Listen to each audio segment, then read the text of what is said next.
Good morning, good afternoon, good evening. Welcome to the 11th South-South Forum on Sustainability. And this year, the theme is Health and the Road to Sustainability. Now we have the theme 3, Health and Community Sustainability. I'm Xiaode Margaret Sichoy. I'm Associate Professor of the Institute of Rural Reconstruction of China at Southwest University. I'm also a founding member of Global University for Sustainability. May I introduce today's moderator. Professor Liang Yuming Lisa is Associate Professor at Department of Cultural Studies, Lingnan University.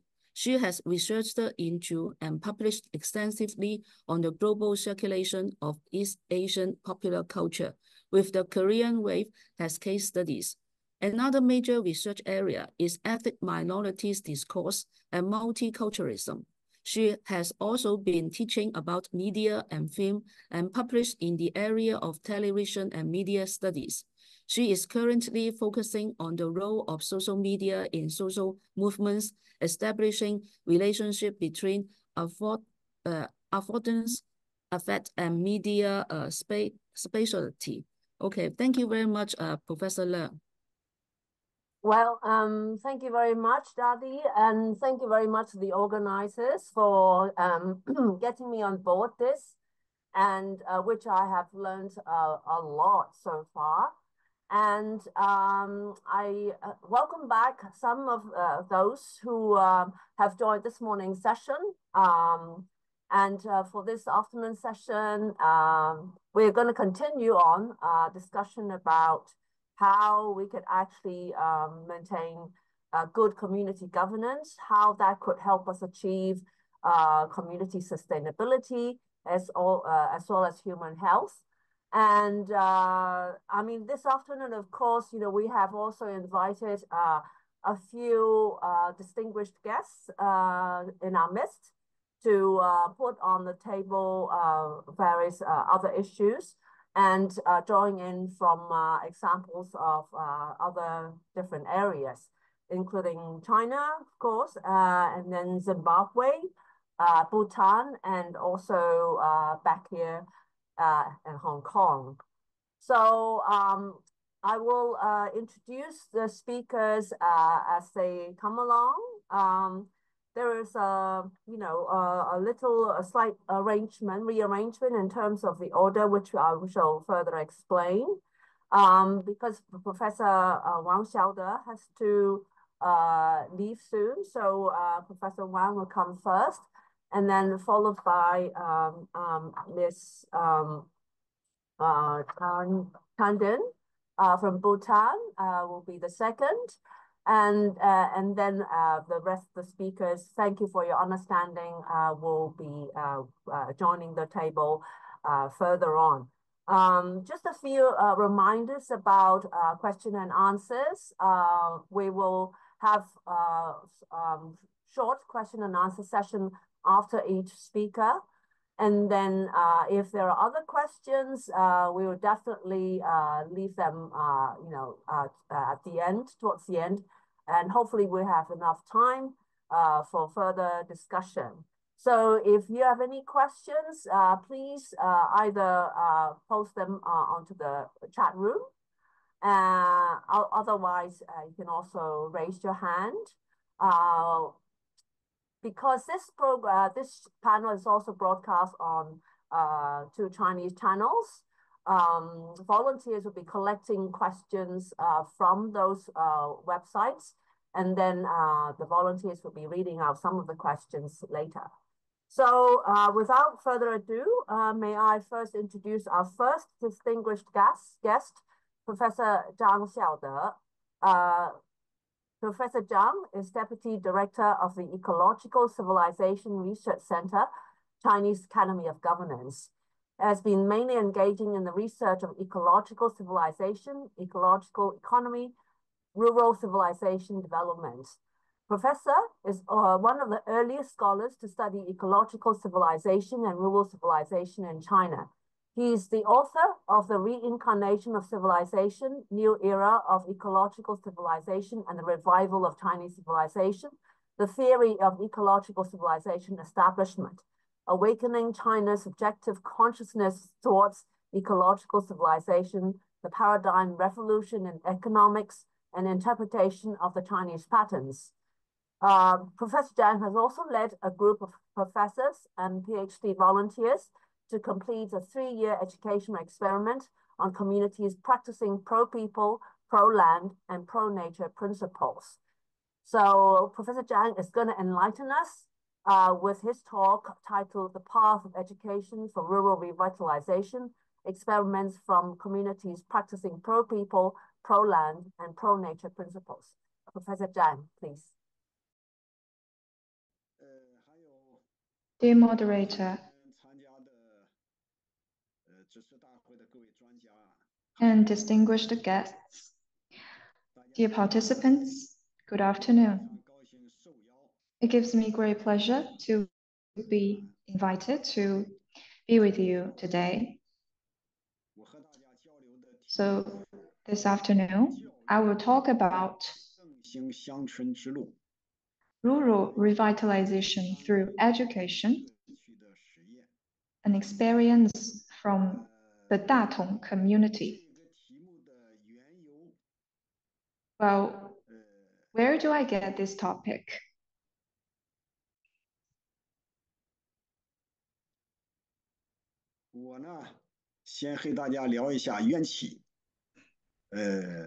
So I will talk about the inspiration of my topic, why I pay attention to rural affairs, rural education. Well, it is closely related to my past experience in the past 1 or 2 decades, which can be summarized into one sentence: from ecological civilization to rural development. Here, you can see the picture, the photo of my hometown. It is located just under the Taihang Mountains in the Shanxi province in China. It is a very small village, and I describe it as a little village close to the borders of 2 cities, Jincheng and Changshi. And there are also 2 rivers running by. The river goes to the south and joins the Huanghe, and the other goes to the Huai River. And my hometown is close to the north of Changping. It is a very important location in ancient China where there was a war to the south of Shangdang district. And this county, Shangdang, has already a history of 2,000 years.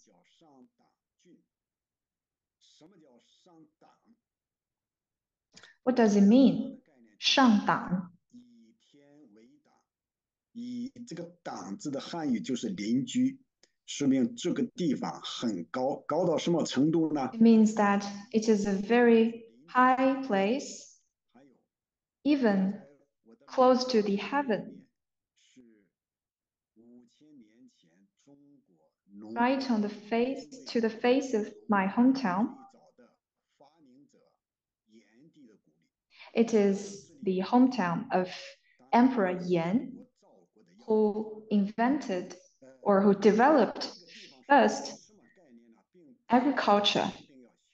And it is also a strategic location of the state of Zhao. So why do I mention my hometown here with you? Just to tell you that one small normal county or village in China has a profound history. So here, just to give you an example.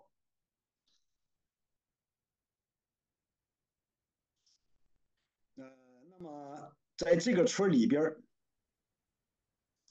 我的老家这个村名称就叫 My hometown, which is Guantou Village, 5 years ago. 在这个小村里边建了一个书院，这个书院的名字 I built myself a academy, Nanshan Academy here, using my own money.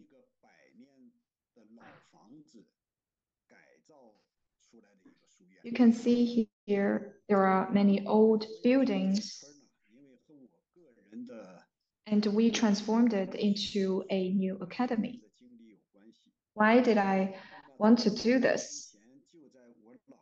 Well, 30 years ago, I wrote a book named Cycle of Civilization in my hometown,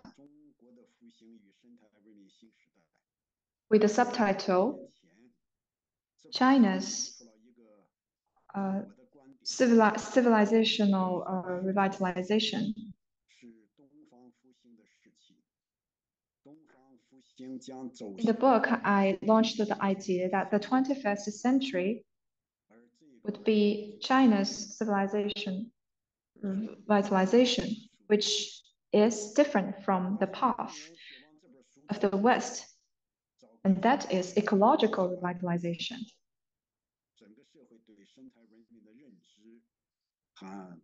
And this book was later published.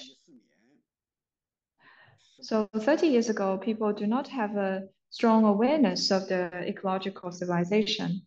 But in 2014, I restarted my studies on ecological revitalization. And at that time,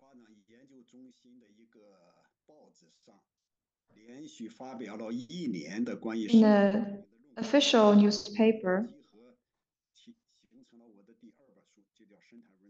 I published a lot of essays and works of studies. And then I compiled all these essays and articles into a book. I drew the conclusion from all of my previous studies that with industrialization, countryside will fall down, while with ecological revitalization, they will thrive.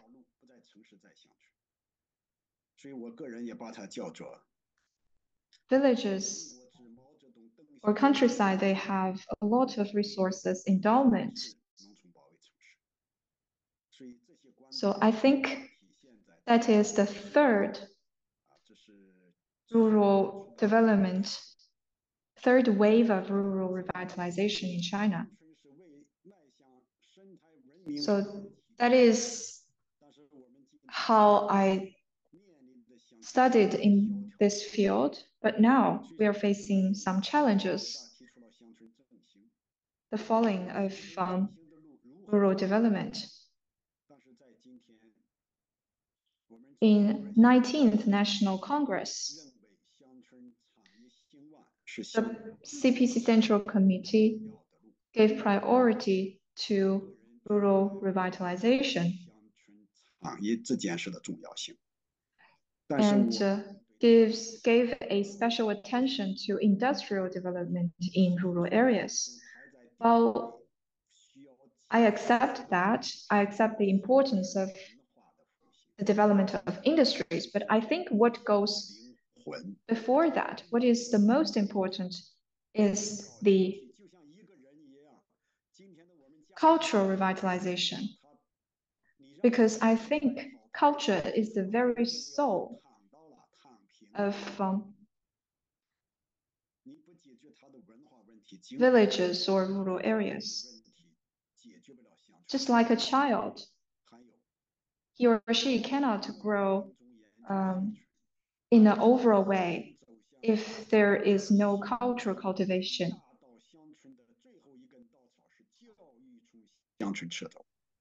Well, I think the major difficulty in rural development is educational development. So I kept wondering whether countrysides or villages in China can develop education. Because I think education is the very core of rural development in China. It is necessary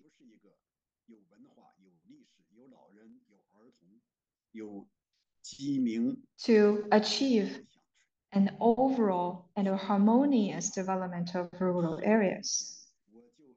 So against this backdrop, 10 years ago, I wanted to carry out an experiment.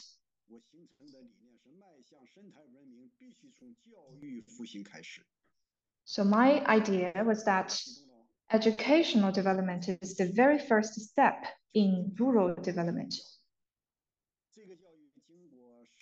So in 2014, I started a formative education experiment in a rural area in China. So it turned out that my educational experiment, which covers preschools to universities, have already achieved a great success, attracting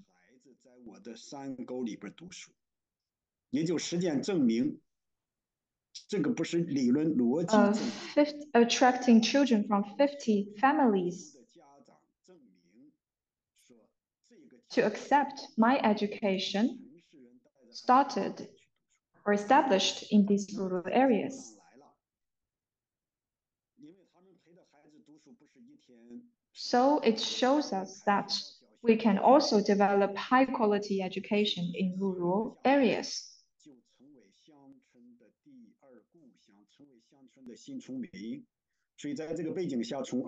And these children who come from other areas, other than rural areas, they have to stay like 7 years to get preschool and like kindergarten and elementary school education. So their parents became new villagers of these counties.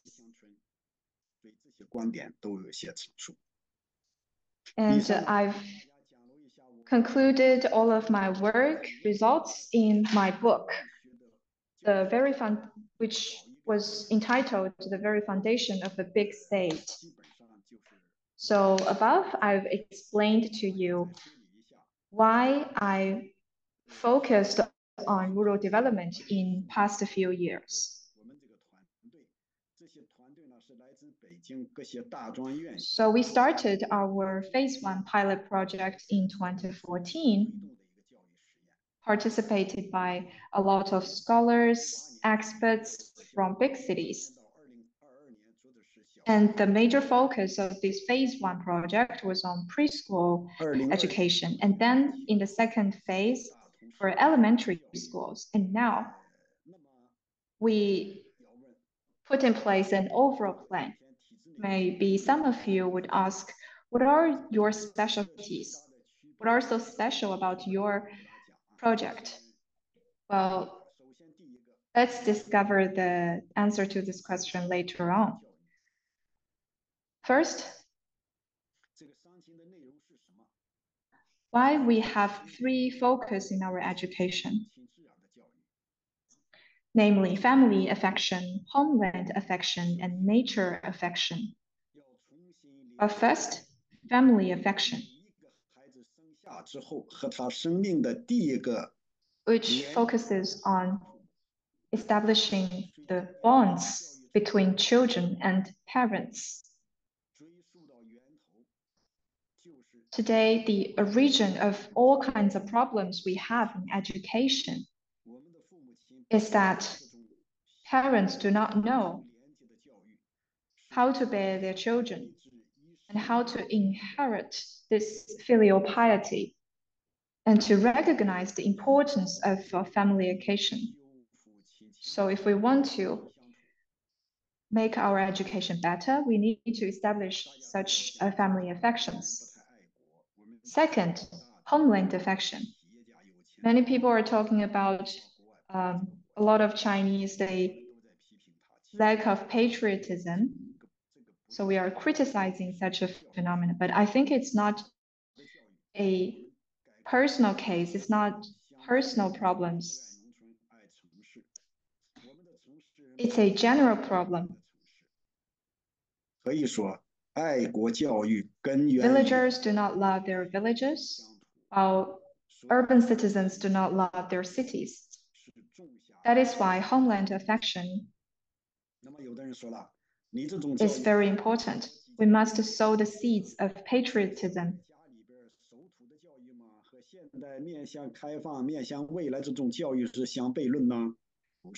Well, some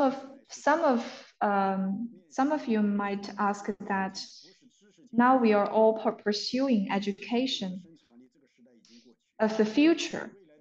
What's the point of going back to the traditional patriotism? Well, I think the importance of education today lies not in the imbuement of knowledge, but on the cultivation of wisdom. And as we say, nature is the best teacher for children. So that is our third point, nature affection. Well, I think wisdom is the mother of knowledge. And in 21st century, we are in an era where culture is the king, while wisdom is the mother.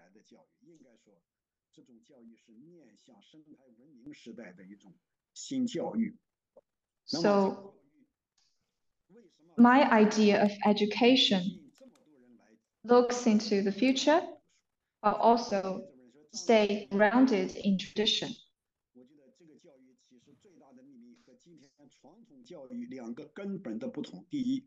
So there are two different differences today. The education is designed for the teachers, and also the education is designed only for the teachers, but the heaven refers to the teachers. That is also why we need to observe the earth, because the earth, the sky are also our teachers, and also the society we are living in are also our teachers, and so are the families. But apart from those earth, heavens, and also the societies, the teachers, the physical teachers are also the teachers, and also those natures and also the earth will cost us no fees, no tuitions, and why we need to have the community of the universal families. Actually, the growth of kids lie parting with the faculties, with the teachers, but also with the environment, the communities, and the societies, so that the universal community will help the kids to create a harmonious social environment for the kids to grow. That is also why we could leave the kids alone in the school, and also they could go back home just by themselves while singing, and also they could play, and also they could dine and wine in different households in their neighborhoods. And in such an environment, the kids growing up in such a comprehensive education system will feel very safe and secured. This is what we call the three affinity education.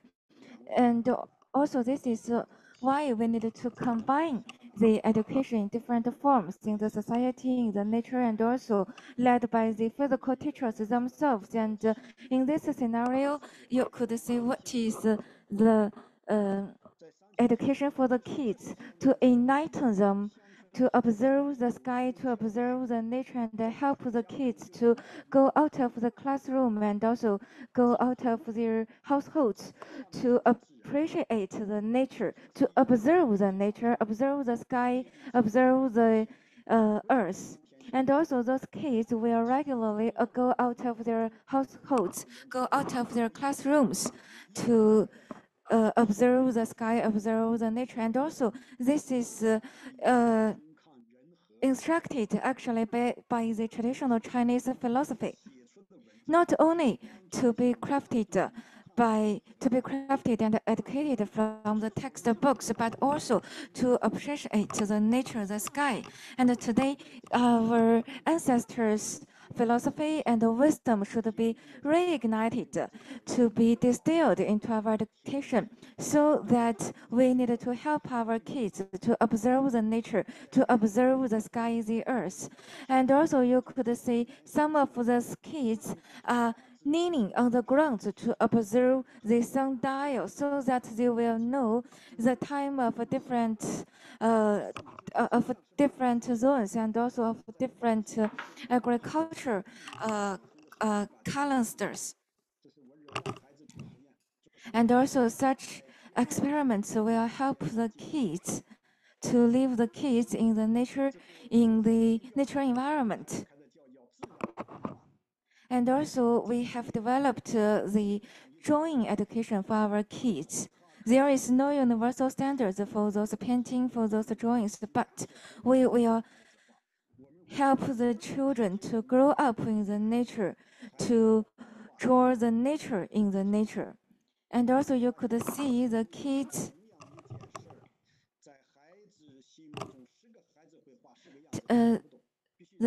will draw different pictures regarding the nature. So that's why we call it the talk over the pictures, because after completing each of those drawings, the kids will elucidate on what they have drawn regarding the pictures. And also prior to the drawing, the kids will also draw the picture about what they will compile in their essays. And this is what we call drawing the nature. As a result, the kids will connect their minds with the nature. Here is a case in this point when the kids is studying in this nature for 4 years, and after 4 years of study, he returned to his hometown and also to go back to the school. When he was in the second grade, the teacher has also assigned him to write a composition about his hometown, and also he just composed an essay about what he has appreciated and also observed when he was living in the hometown, and after appreciation of the nature. And only his composition, his essay, has exposed the real emotions, the real appreciation of the nature, and also the love for the nature and the hometown. And this is also why his essay has been selected out as the masterpiece work. And also, we are living in such a cell phone empowered world. Actually, those knowledge, those know-how from the cell phones, from the online platforms are our tool. So what is the behavior education? This is also why our kids will be engaged for one thing. In the gardens, they need to plant one seed. Afterwards, they will cultivate the seeds until they harvest, and also to produce those seeds into the foods, to help those seeds grow up to be something to be eaten after the harvesting. And actually, the kids will also live up in the natural music. This is also what we need to cultivate the kids, to help them to grow up with the mind of love and the benevolence, and also a heart of love and benevolence for all. And also, how could we cultivate the kids with the good courtesy, with the good politeness? Actually, the education is very simple. We do not ask them with any assignments of the mathematics or Chinese, but to ask the children to do some houseworks. That means you need to help your parents and also help your grandparents to do some houseworks.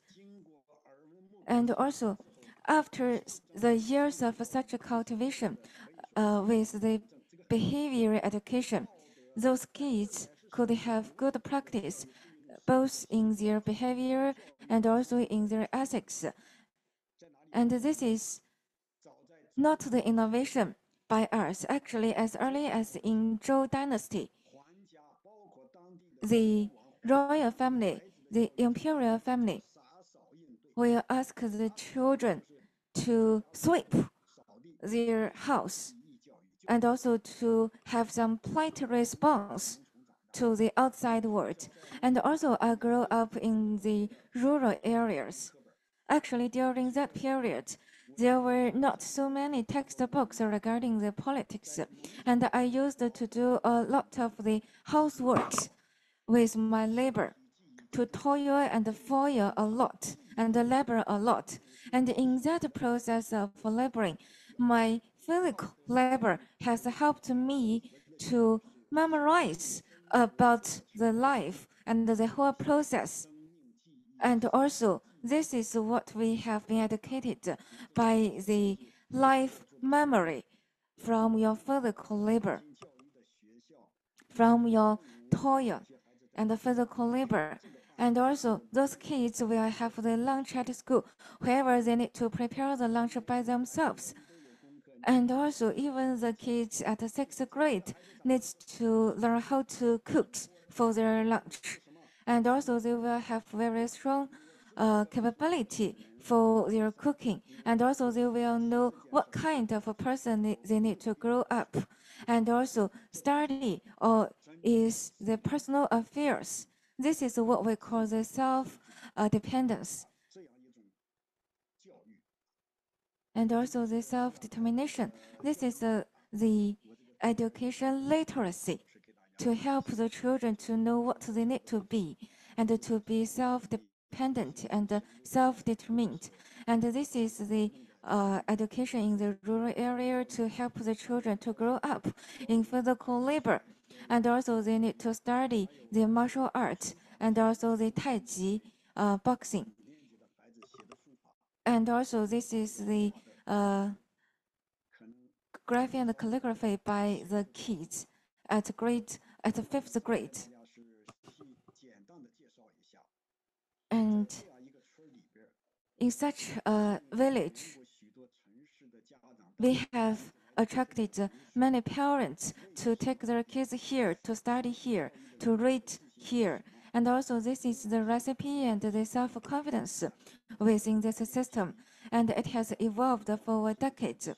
And this is what we call the holistic life view.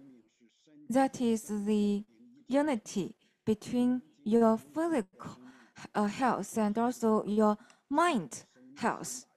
Actually, there are 3 systems: your body, your physical body, and also your mind, and also your spirit.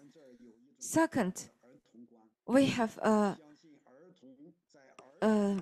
unique view regarding the kids' growth, the science kids' growth, and also the nature of the kids are complete, are supreme. And also we believe that the kids' education is the prime period to educate them from the perspective of the past saint scholars. And also we have the 5-into-1 sphere synthesis. That is what we call the domestication from the earth, from the sky, from the nature, the household, from the rural soil. This is what we call the 5-into-1 sphere synthesis. And here is the chart of the recipe for our education system.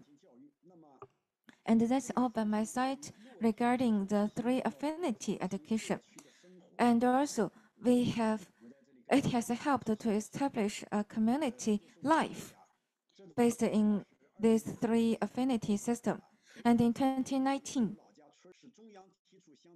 this is also the first year when the Sichuan government has come up with the proposal of the revitalization of the rural education. And also in the glutinous rice ball festival, our parents and the kids and also the local villagers were sitting together to making up the dumplings to celebrate this festival. And also the education of such a 3 affinity system is also not standing alone, but combined with other systems, other forms. And also it has engaged different roles to get involved. And also I am thinking about the function, the mission of the rural revitalization. And the industry prosperity is very important. However, I believe the mission of the revitalization in rural area lie in such 4 aspects. First, the root of the civilization.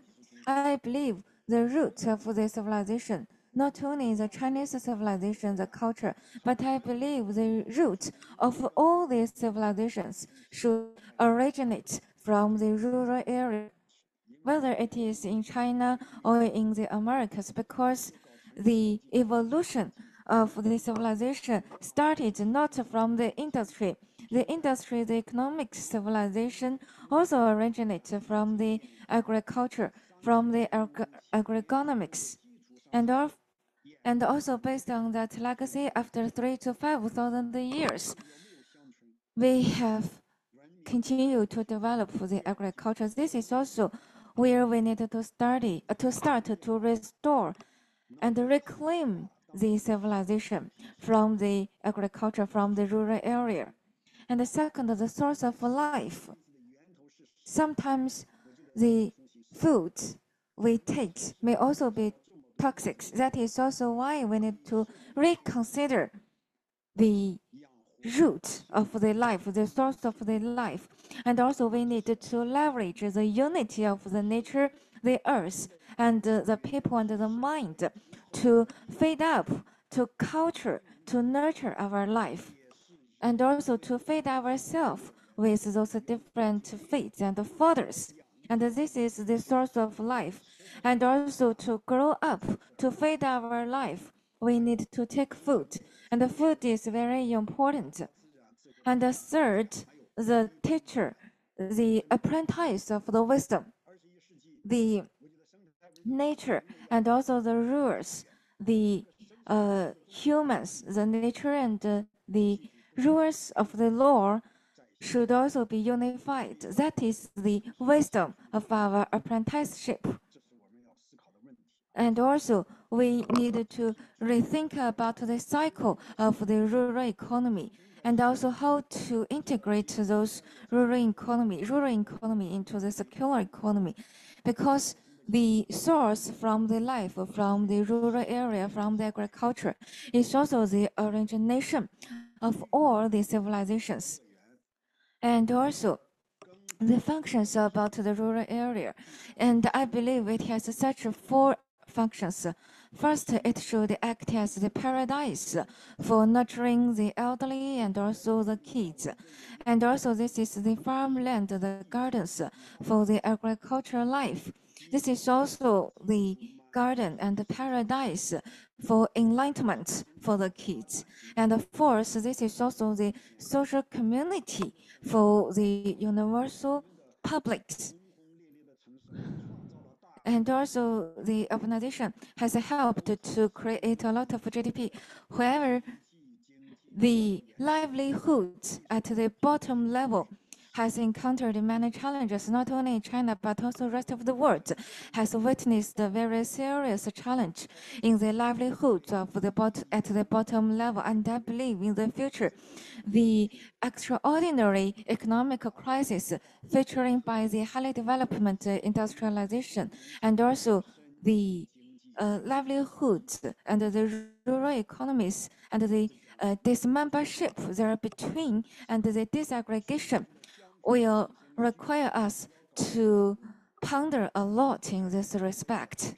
And also we need to think about the livelihoods economy, which should be prioritized, not the economic development in terms of the industry in the real estate, but we need to rethink the economics for which the agriculture, the rural revitalization should be prioritized. And also based on the three affinity education, we need to bear in mind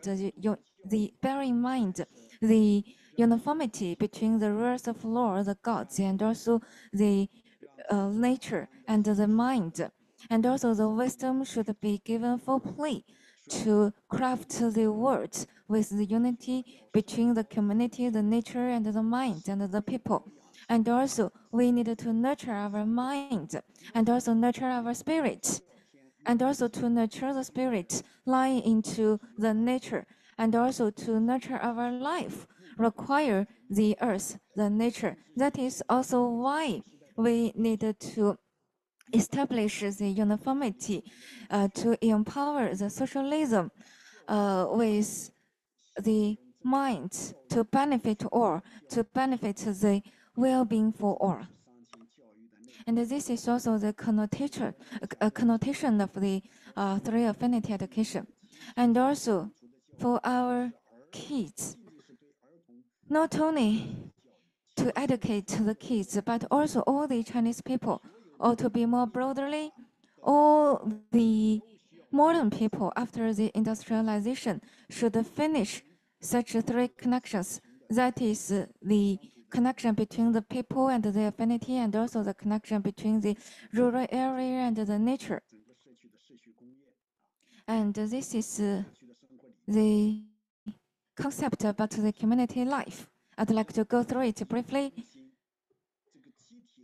The group and also the mind to benefit all should grow in the labor, and also our spirituality and the mind health should also grow from the agricultural works.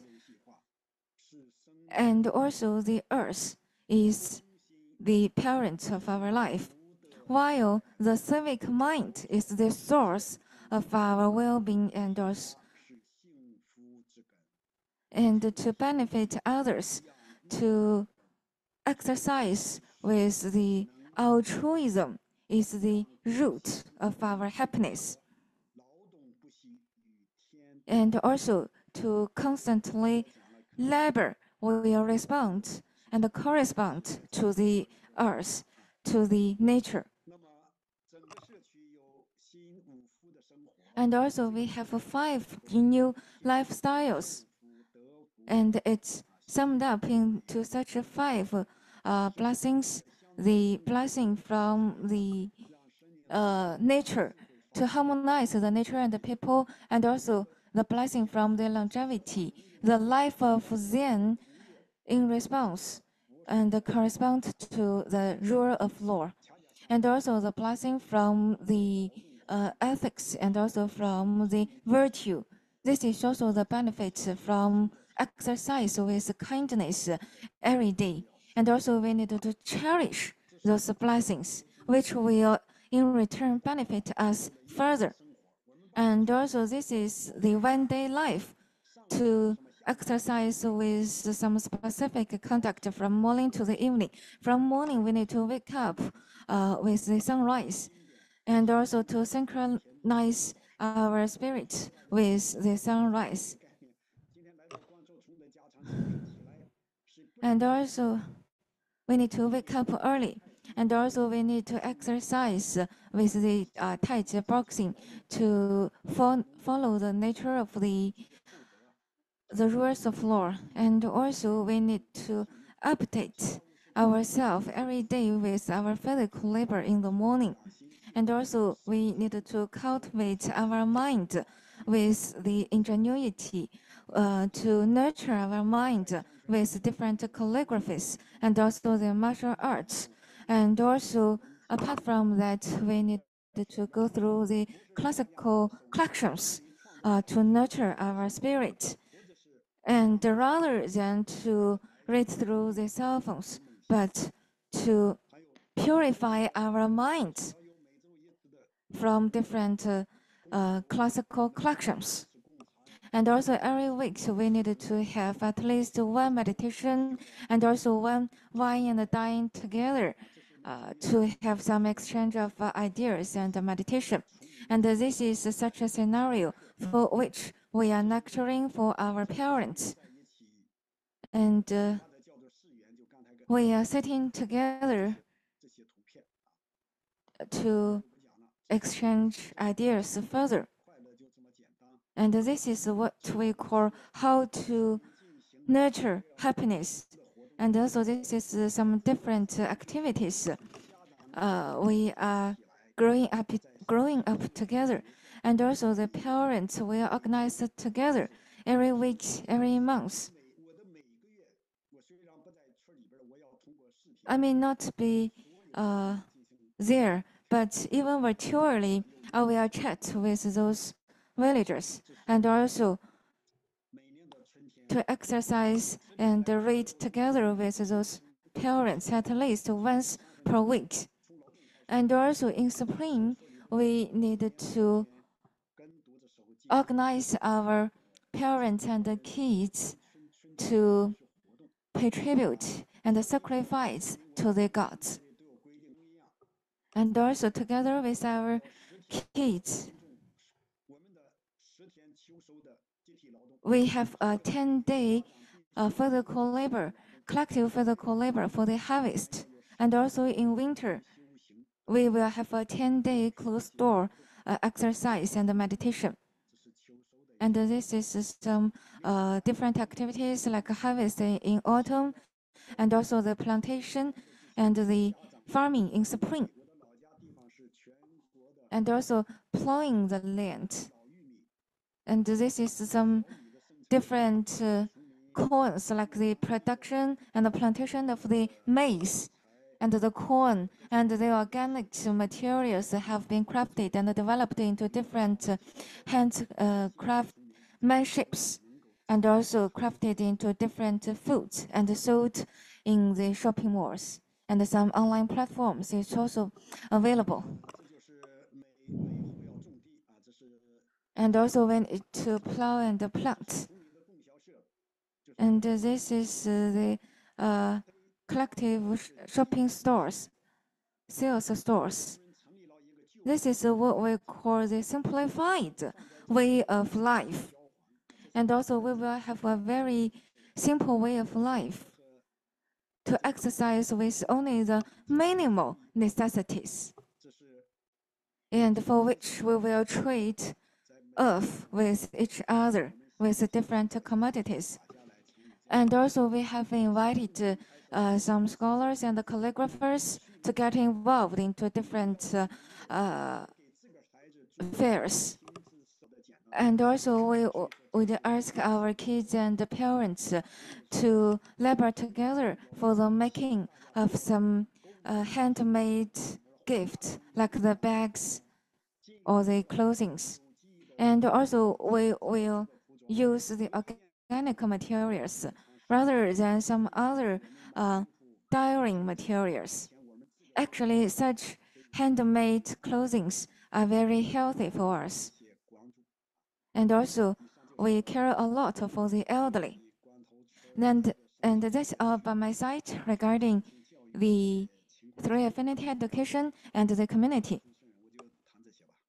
And now the floor is given back to the moderator. I believe also the time is up.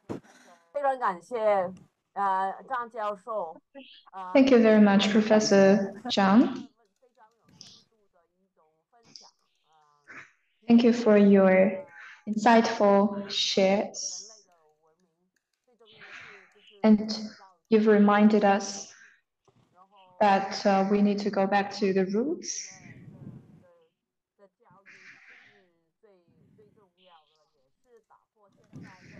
And the importance of villages. And also you have a very innovative idea that we should prioritize rural development rather than only industrial development. Well, as Mr. Zhang, Professor Zhang is leaving soon, then I want to ask you a small question. It seems that you have achieved a greater success in your educational experiment. And how about the expansion of this experiment of this pilot zone to other areas? Well, we started the pilot experiments in 3 villages in 3 different provinces, because my idea of education was on rural education. So one was in Henan and the other in Shanxi.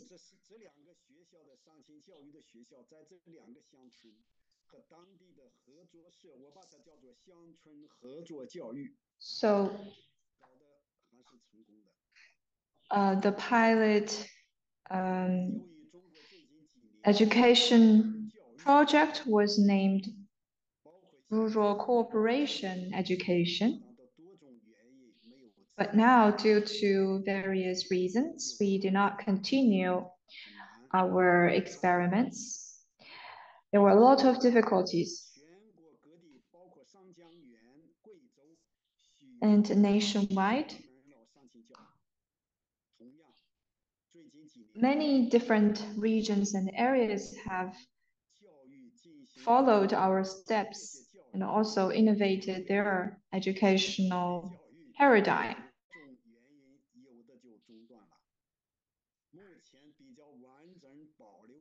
Now,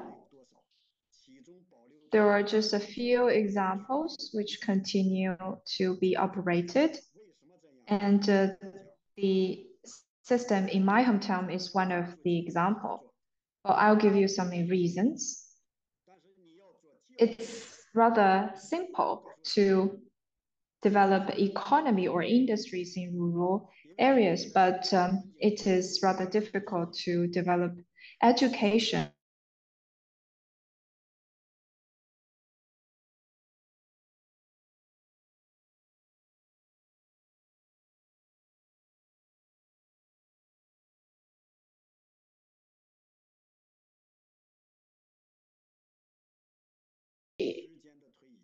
So it is difficult to have some innovative pilot projects in rural areas in China. But I think it's just a matter of time. Because to solve the questions, to solve the problems, we must reform our educational system. Now, the Western education grounded in industrialization prevail all over the world. But there are some problems about this educational system.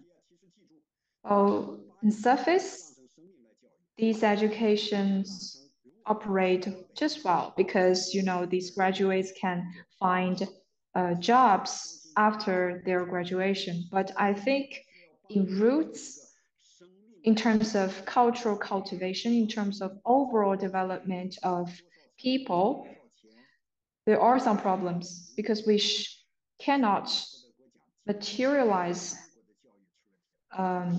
people's education into a tool to make money.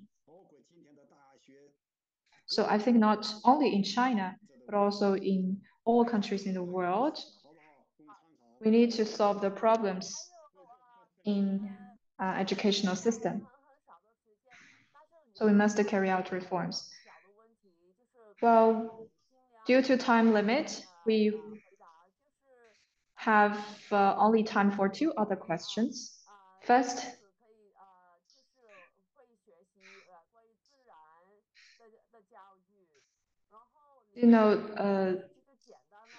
children are learning about nature in your educational system.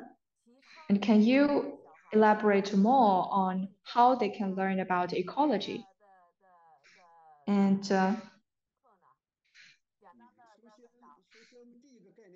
what are your courses specifically speaking? Well, I think we cannot talk about the discipline of ecology. What we have is the harmony between nature and human beings. We just let these children to explore the nature freely. And we believe in their understanding, their feeling. So the important thing is that we need to embrace the nature wholeheartedly rather than deliberately talking about the discipline of ecology. So we should let them freely play or do some exercise in nature rather than imbue some knowledge. So the children accepting my education in my hometown was not just local children, but also many people from other regions in China. Okay, thank you, Professor Zhang, for your insightful and interesting sharing. Thank you, everyone. If you come to China, if you come to my hometown, welcome to explore the education there in person. Welcome our next distinguished speaker, Ms. Tandin Wangmo from Center for Media and Democracy in Bhutan. Ms. Wangmo is a development expert with close to 2 decades of working in the government in Bhutan. She started her career in 2004 in the Ministry of Labor and Human Resources and was in charge of the capacity development programs for the private and corporate sectors in the country. She also joined later on the Gross National Happiness Commission in early 2012, where she was involved in donor coordination works and development financing for national plans and programs. She worked closely with the multilateral development partners, namely the UN agencies, GEF and GCF. In 2017, she was entrusted to lead the division in charge of local government planning in the country and oversaw the formulation, implementation, and monitoring of plans and programs in the local governments. She also has briefly worked in the Ministry of Finance post-dissolution of the erstwhile GNHC in 2022 as part of the transformation and restructuring exercise in the government. She then joined the Bhutan Center for Media Democracy as its executive director in September 2023. And with Ms. Wangmo has got a long list of awards and other contributions. Without further ado, may I invite Tandin Wangmo, who's going to present on gross national happiness in strategic and local planning and development. Please, Ms. Wangmo. Thank you, Lisa. A very good afternoon from Bhutan. Thank you for having me here as a panelist. And would you be presenting the slides that I showed, or should I just speak about it? Happiness, I would just go straight into the topic, happiness. What does happiness mean from a GNH perspective? As we would, I'm sure you would all agree that it has nothing to do with the common word that happiness is associated with generally, that people often say that happiness is fleeting. But what we mean from a GNH perspective, what we mean happiness, what happiness means to us Bhutanese at large is that it's a very deep kind of feeling that comes through multiple experiences. And I'm sure, again, the group here would agree that happiness is something that is shared. It's a desire shared by every individual living being, and of course, human beings to that. Yeah, next slide, please. So in order to talk about why Bhutan places so much emphasis on GNH is because in order to set that tone, it would be only fair enough to share with you all why we choose gross national happiness. For a Himalayan kingdom like ours, which is landlocked between India and China, India to the south and China to the north, for us, it's a long-term vision for our country and our people that gross national happiness is about sustainable development and equitable socioeconomic development, which are based on values. So happiness, we believe, cannot be found in ever-increasing consumption alone, that wants alone cannot make us fulfilled and happy. What is important for us are family relationships, trust, safe neighborhood, religious pursuits are few of the small but very important elements that bring happiness to us. And how did we come across that? It is due to our fourth king, His Majesty, the fourth king, Jigme Singye Wangchuk, who mentioned that gross national happiness is more important than gross national product. That was the birthplace of Bhutanese and Bhutan taking GNH as our development philosophy. Next, please. So when we talk about gross national happiness, I would like to demystify that we do not claim that economic growth is not important. Yes, we strongly believe economic growth is very important, but we should use economic growth and GDP more as a means towards achieving the larger ultimate goal of happiness, that our development should anchor around ensuring that we bring about development with happiness, development with values that will increase the happiness of people that reside in our country. Next, please. And here on our screen, on the screen, we can see our present king, the fifth king, who created or gave Bhutan a common narrative of what gross national happiness is, that it is nothing but development with values. We want to develop as a country. We want to develop as a population. We want to develop as an individual. But in all that development, in all that growth and progress, we want to ensure that we have developed with values. And GNH is also a state of being that is realized when the needs of both our body and mind are attended to. For we believe in contentment. Contentment is brought about through a healthy mind and personality. It is, therefore, you will agree that we are looking more at GNH as a development approach that seeks a harmonious balance between material well-being and spiritual, emotional, and cultural needs of an individual and society. For us, happiness, we do not only look at happiness as very individual. We look at happiness as a collective outcome. If our neighbors, our friends and family members are not happy, can we be truly happy?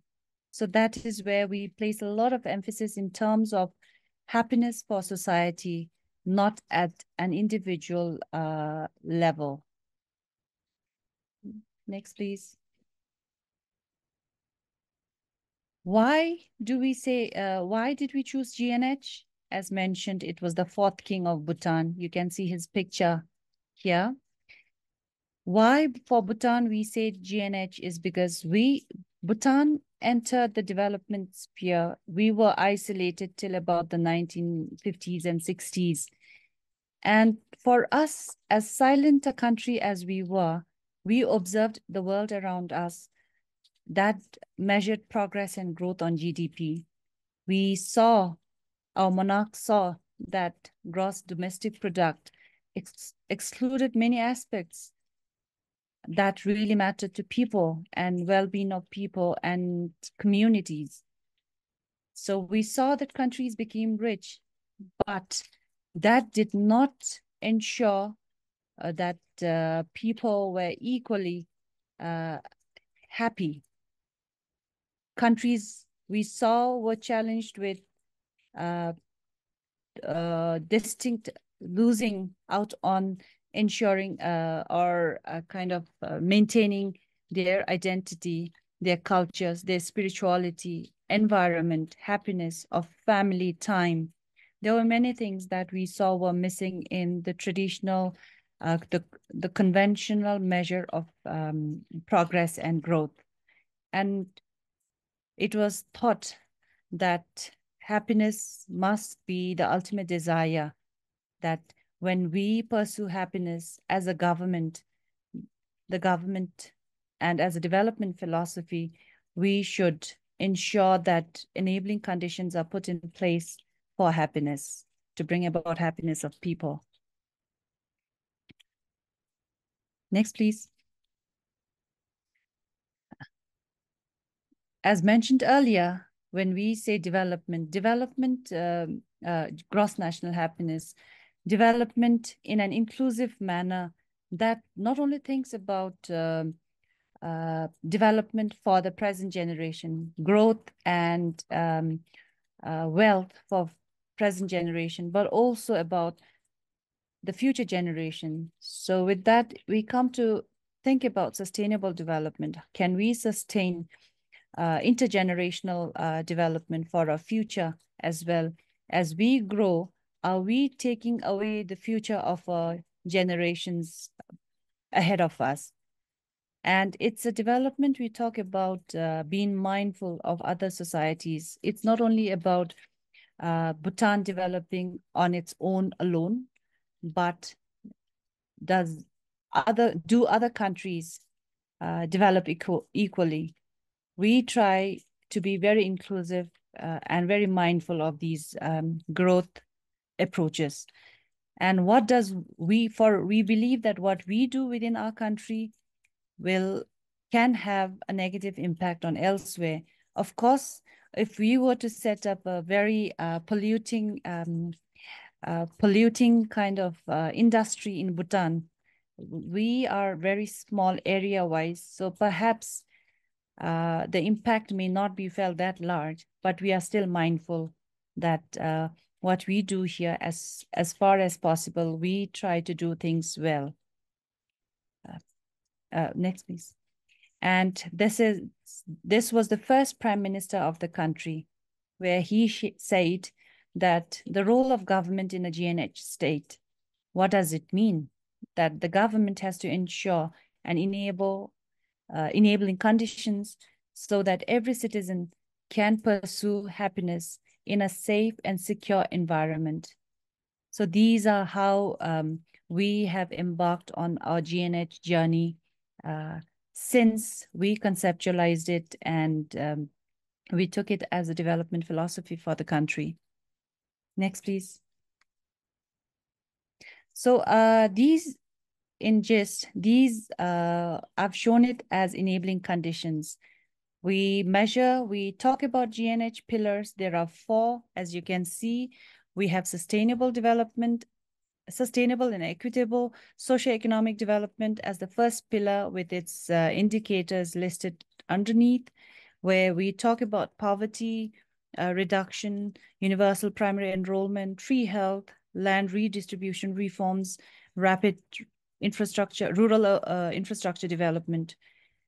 The second pillar is in terms of preservation and promotion of culture, and then with its associated conditions. And then third one on the conservation of environment and good governance. So this is in no order of importance. The sequence is not important. What we say is these 4 pillars are equally important. One pillar reinforces the other.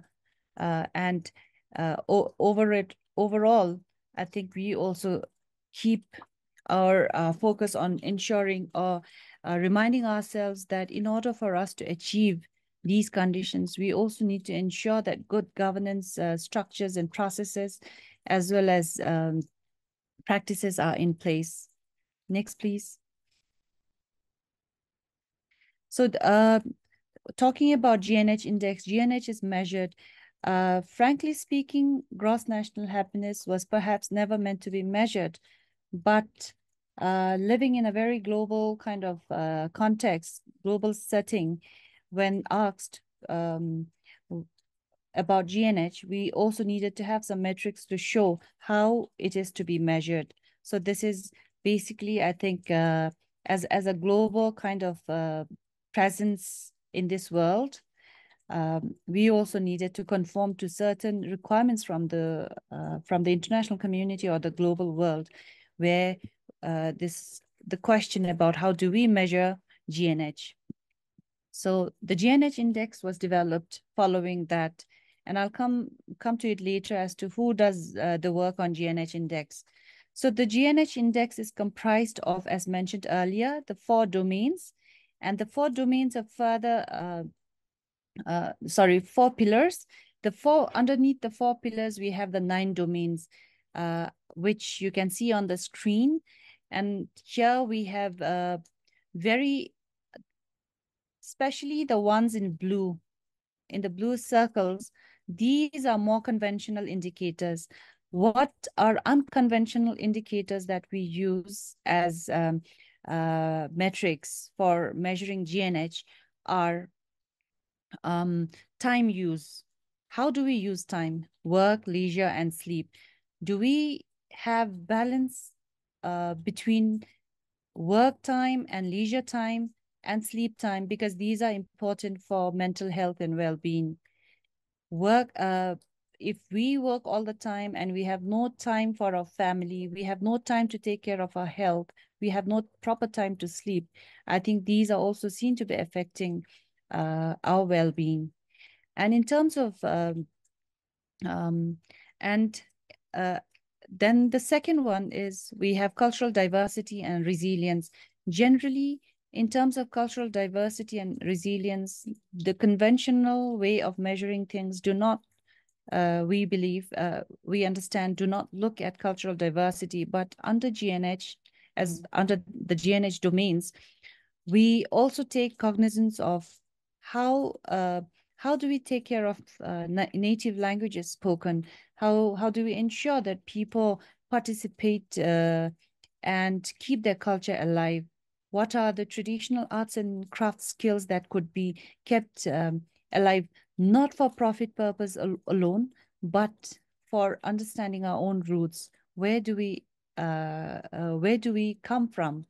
Our background, our roots, to ensure to be rooted into our traditions.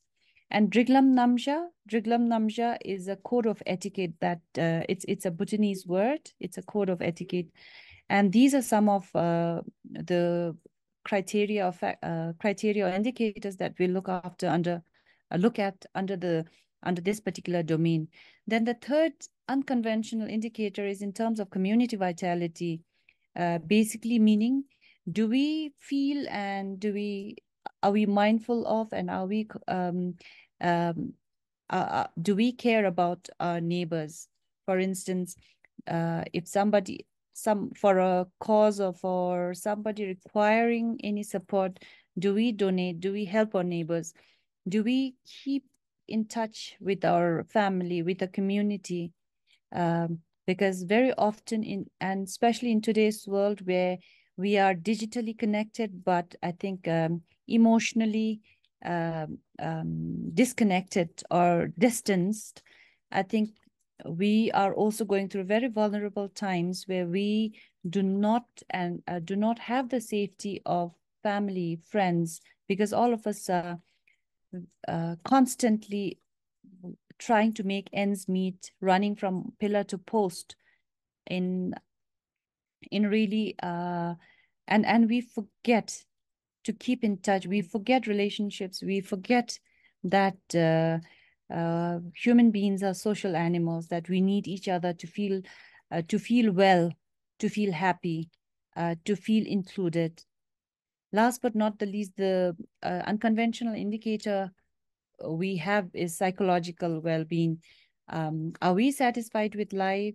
Not in terms of monetary, but in terms of happiness. That is where, in terms of emotions, I may be extremely happy. I may be a billionaire.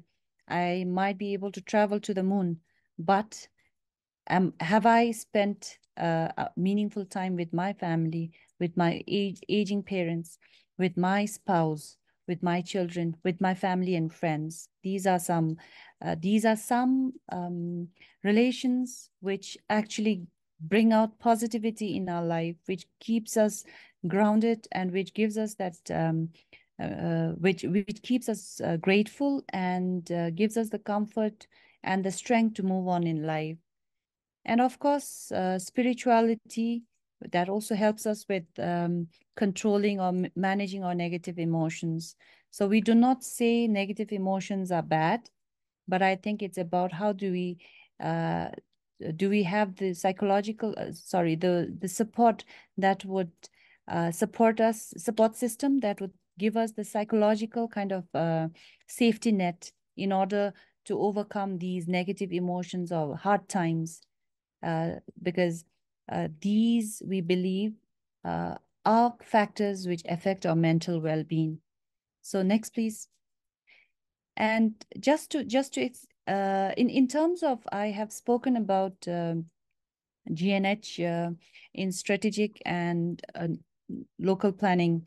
So for us, GNH in simple words, how do we do it?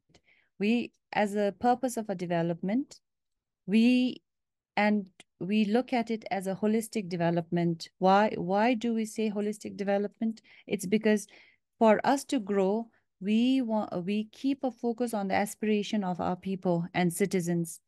And as you can see the circle there, we have at the center GNH and then the 9 domains. So we use that as a framework for framing our laws, policies, as well as the development programs. And in the last plan, we also used it as a way of allocating resources for in the planning framework. Next, please. So when it comes to implementation, I would just like to give this background that the work on gross national happiness, the indices and the domain work, the pillar work is done by this Center for Bhutan Studies, which was established in 1999. And they conduct researches on Bhutanese history, society, culture, religion, economy, politics, and other related themes that the country finds the need to undertake studies in. So it does all this work. And while it is more or less a research institute, the GNH survey, which was planned to be carried out every 2 to 3 years, is also coordinated and carried out by the Center for Bhutan Studies. We, if you are interested, you will be able to have a look at the Gross National Happiness Report 2022. So the latest report is 2022. The first report was done sometime in 2008, and then the second in around 2010. So in terms of implementation, again, we have the 2 tools. One is the indicators, which I just presented a while ago, and then policy screening tools. The government has also used the GNH screening tools, which I'll be presenting briefly in the following slides, to actually screen policies that the government adopts. Next, please. What is the GNH index? I did mention briefly the domains and the indicators. So under the 9 domains, we have a total of 33 indicators. So GNH index, therefore, is a composite statistics to measure Bhutan's progress in enhancing holistic development or happiness of the people with the domains and indicators. So just to give a brief, the index, the GNH index provides 3 types of results, like on the head count, intensity, and overall GNH index. Next, please. So the GNH index was developed while there was this question from, or conforming to, the international need to actually measure happiness.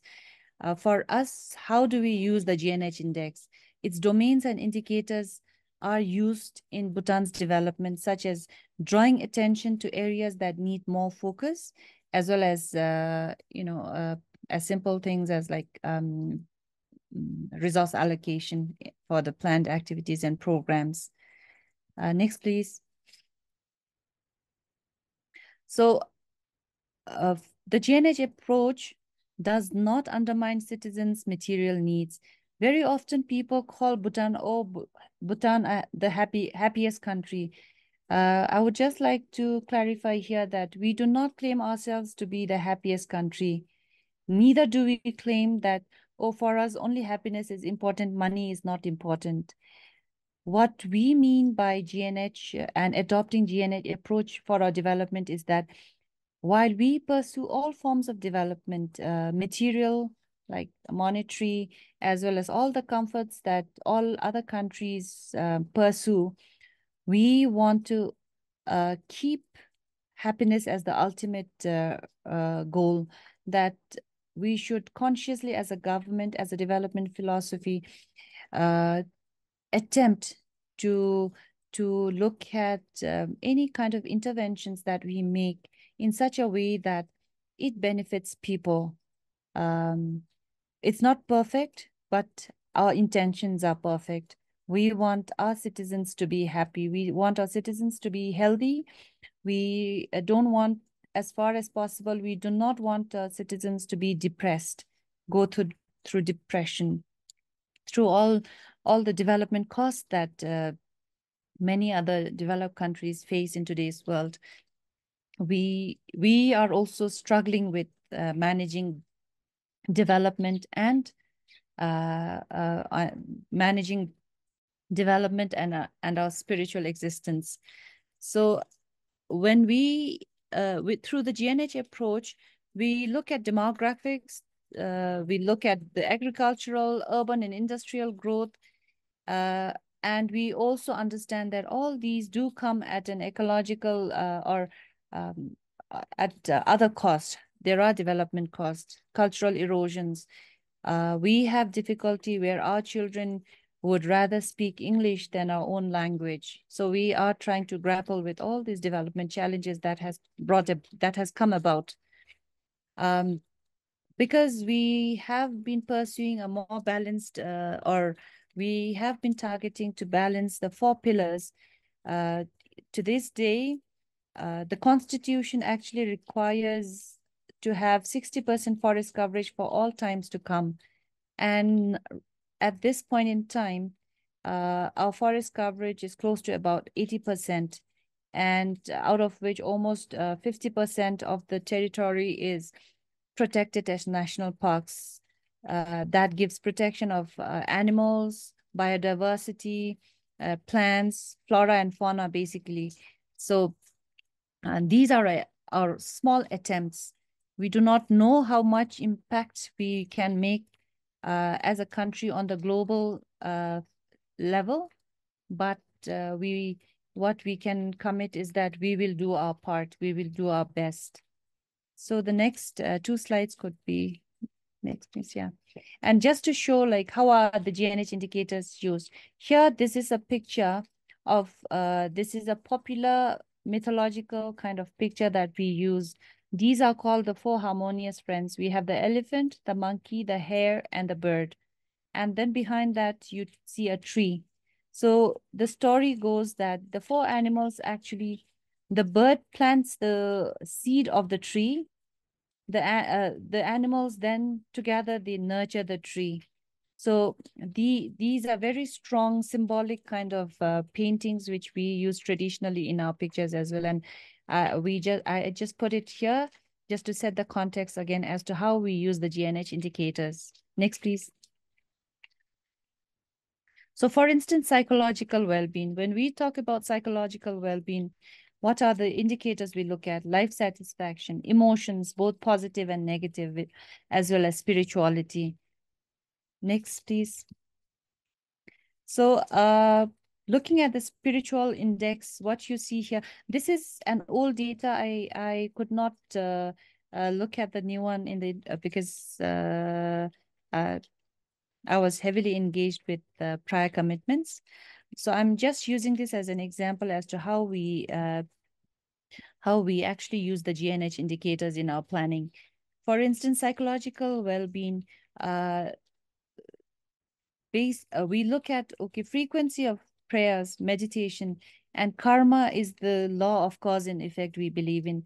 And of course, consideration of suicide. These are some of the areas we look into. And next, please.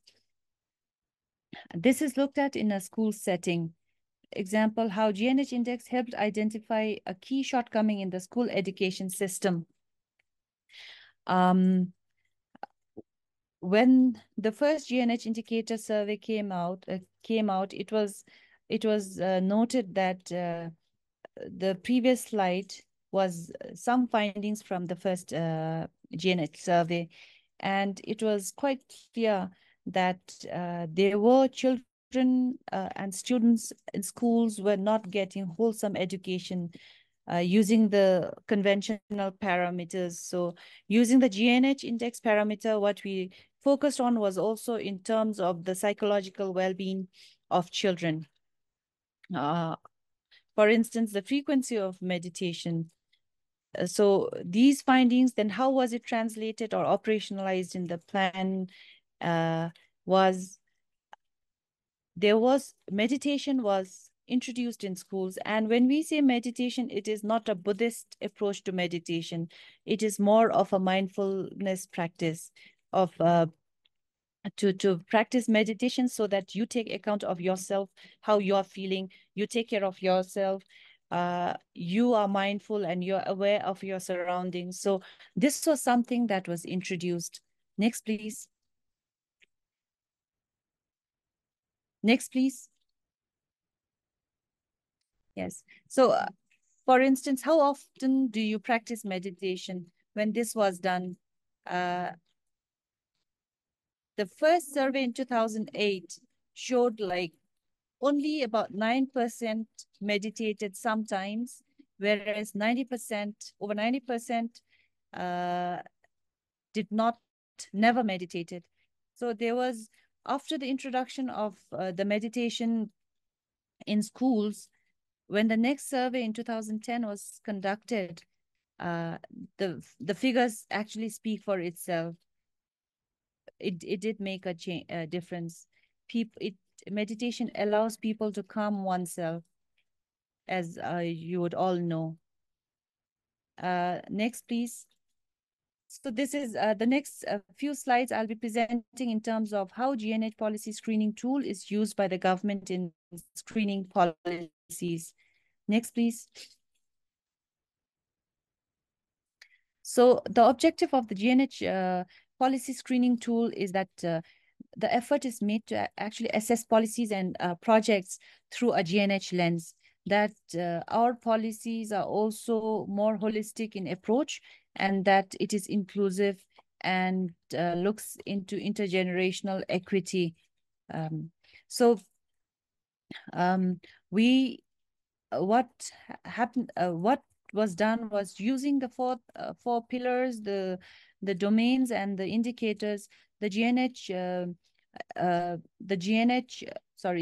indicators of GNH were used in actually enhancing policies and projects. And for while there are over 72 indicators for the screening purpose, there is about 33 indicators used. And the screening tool, the purpose of having the screening tool was to orient policymakers and planners with the GNH frame of thinking and also ensuring that the decisions made in terms of policies are more holistic and take account of indicators which are both conventional as well as non-conventional indicators that I mentioned a while ago.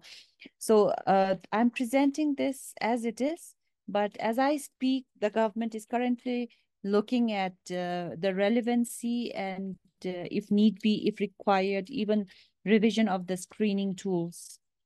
So next, please. Just to show you an example of how the policy screening tool looks like, it's based on a 4-pointer scale, with 1 being the negative score, 3 being a neutral score, and 4 being a positive score. For instance, if you, in terms of the indicator on stress, when we run a policy through, and these scorings are done by people. There are 2 groups of people who do the policy screening, one from the proposing agency and the other group composed of multiple people from varied backgrounds. So the first, in terms of stress, we have like, will having a certain policy increase the level of stress among the population? Number 2 is like, you know, if people think they do not know the effects of level of stress of the policy on the population, then the third one is will not have any effects on level of stress. And for that, if the policy is seen as increasing stress, decreasing stress. And where people, this is almost like, this is done in a consultative manner because people are picked up from this various government agencies and also relevant people in the community. So if there are certain concerns that people, the panel members or the ones using the tool face, that there are issues, then they can also recommend measures, mitigating measures between, if they, especially for the areas under score 1 and 2. Next, please. So while there are 33 indicators, 22 indicators are used in the 9 scoring policies. So there is a total of 88 points and the neutral score is at 66. So any policy that scores above neutral is seen as GNH friendly, and the policy screening test threshold is held at 66 because 3 is the passing score. Next, please. So these ones we can quickly go, since the forum is on health. I just wanted to share here, when the government Ministry of Health came up with the national policy on reducing harmful use of alcohol. These were some of the findings, like the indicators at the bottom, you see equity, economic security, material well-being, engagement in productive activities, and the list goes on to about 22 indicators. Next, please. So national policy on reducing harmful use of alcohol. The same, the first one was done by the multi-group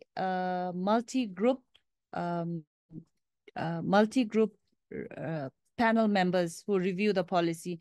And then this is a scoring done by the proponent, Ministry of Health. Next, please. So when that policy was reviewed, the agency aggregate score worked out to 76.1, which was, since it is above 66, it was seen as GNH favorable. But when the multi-stakeholder score also happened, it was 72. It was seen as GNH favorable as well because it was above 66. And there were no domain scoring below 3. If there were domain scoring under 1 and 2, there would be mitigation measures, like what needs to be done, whether in the policy or the policy interventions, that needs to be rectified to ensure that the policy is made GNH favorable. Next, please. So that is the tool that we have used in the country for screening our policies so far. And in terms of using GNH as a tool for development, we have opportunities, and it is not an all happy kind of story.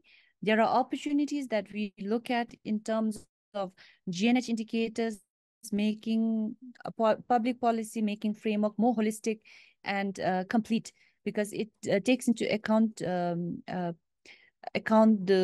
wants and the development wants of individuals as well as that of the society as such.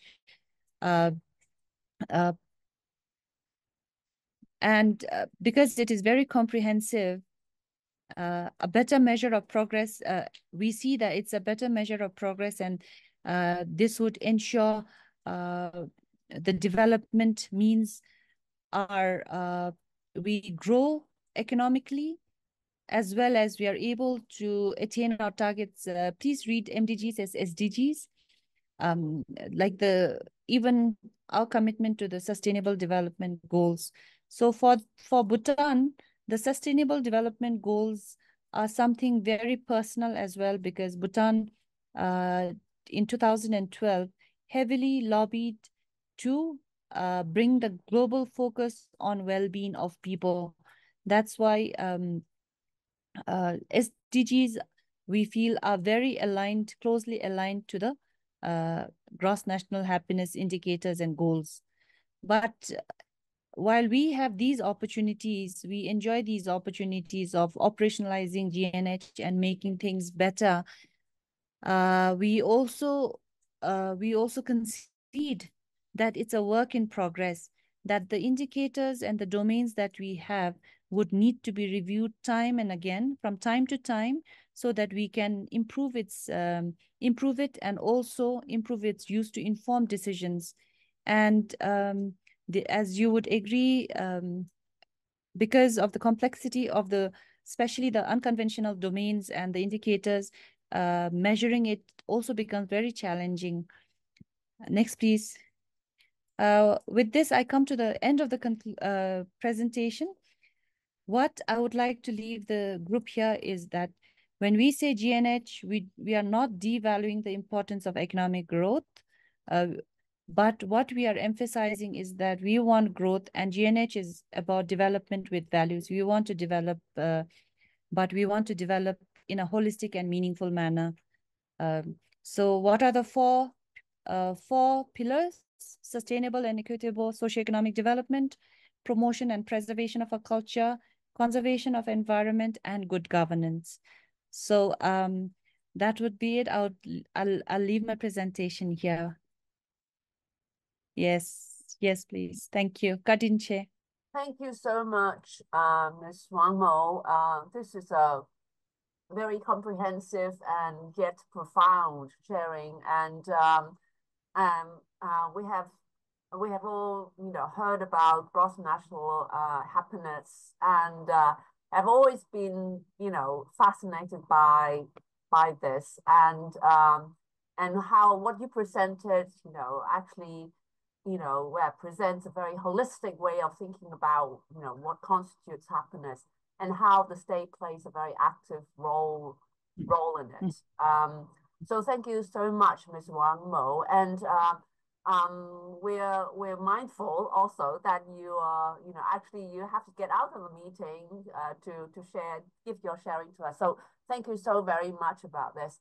And so in the interest of time, could I just ask people to put your questions onto the chat room as soon as possible, so to grab the opportunity to actually dialogue or seek advice from Ms. Wangmo. So far, we have got one question, and thanks to Simon, the volunteer. Maybe I'll just read out the question. After a sense of community and a good environment, a sense of purpose when it comes to work also seems to play a role in a happy life. How, if that all, at all, does GNH look at fulfillment in work life, and what measures, if any, are taken to make work meaningful in Bhutan? Yes. So I can give two parts of answer to this. One is like at a very government level, the government has introduced this. We had this time when people get the annual leave, like a total of 1 month's leave, that it's paid leave that they can take, but people can monetize it.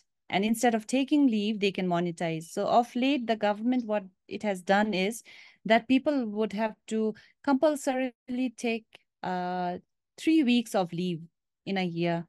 And the understanding is to pursue, it could be any kind of pursuit. It could be spiritual, it could be spending time with their family, taking a vacation, etc., etc. And at a very personal level, the second part, if I may answer, in terms of finding purpose, I worked in the government for about 2 decades. And I felt that my purpose, I needed another purpose. So currently, I resigned before I was on the verge of becoming a director, taking up an executive post in the government. And for me, I felt, having worked in the local government area, I interacted with communities, I interacted with people in the rural areas, and I felt I needed to do something, you know. So I have joined the civil society or the non-governmental sector now, because compared to governments, I think civil society does have a more kind of hands-on interaction with people, of feeling the pulse of the society. So this is what I have done.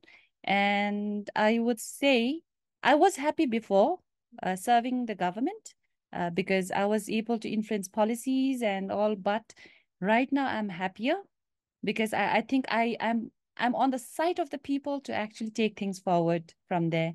So I feel that for me personally, my own work experience of working in the area of GNH has helped me define my purpose. So I hope I've answered Simon, but if there are other questions, I would be happy to take it up some other time as well. Yes. Yes. Could I ask a question? Yes. So how has the GNH in Bhutan been promoted outside of Bhutan? So could you say something about how other countries have taken up this idea, how they are doing with it, and in what ways they may be similar or different from how you see this and practice this in Bhutan? Okay. So thank you, Professor Lau. In terms of what has been done outside Bhutan, I think, as I mentioned, in 2012, the government headed by the first Prime Minister of the country took it up with the United Nations. So we managed to also influence the determination of the SDGs, where it's supposed to be more inclusive. And secondly, 20th of March is celebrated as International Happiness Day, right? That is it. And in terms of other countries applying, I think we do not have the economic might or any kind of those powers to actually force people to follow it. But what is encouraging is people have seen more have embraced well-being. So well-being is part of happiness we are talking about. If you are well, I think you're happier. Even if I were a billionaire and I'm bedridden and I'm suffering from some diseases, I'm not well or I'm mentally depressed, then I think money doesn't really matter then. You know, you'll have everything, but it cannot get you your health back in such cases. So for influencing, I would just like to share, we recently had this symposium on reimagining education from a GNH perspective. It was attended by people from 25 countries. It was organized in Paro. It's one of the districts. I think, Professor Lau, you you and your friends may have, I mean, would have visited Paro. So it was attended by over 200 people, and no, 250 people. I think more than half of participants were foreigners.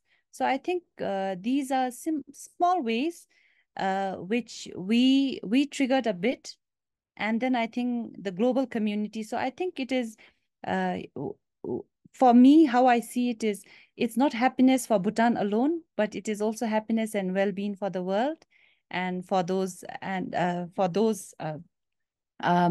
people who have seen value of it, because most of the attendees were teachers, and I think teachers really influence lives of people in multiple meaningful ways, because from schools and colleges you get everybody else. You get doctors, engineers, you get teachers, you get private citizens, you get CSO workers, government officials.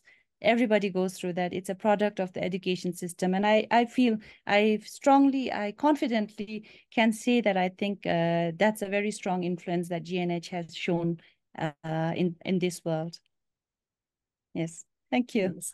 Could I ask another question? Yes, please. Yes. My battery is about to run out. Okay. No, we still have some time.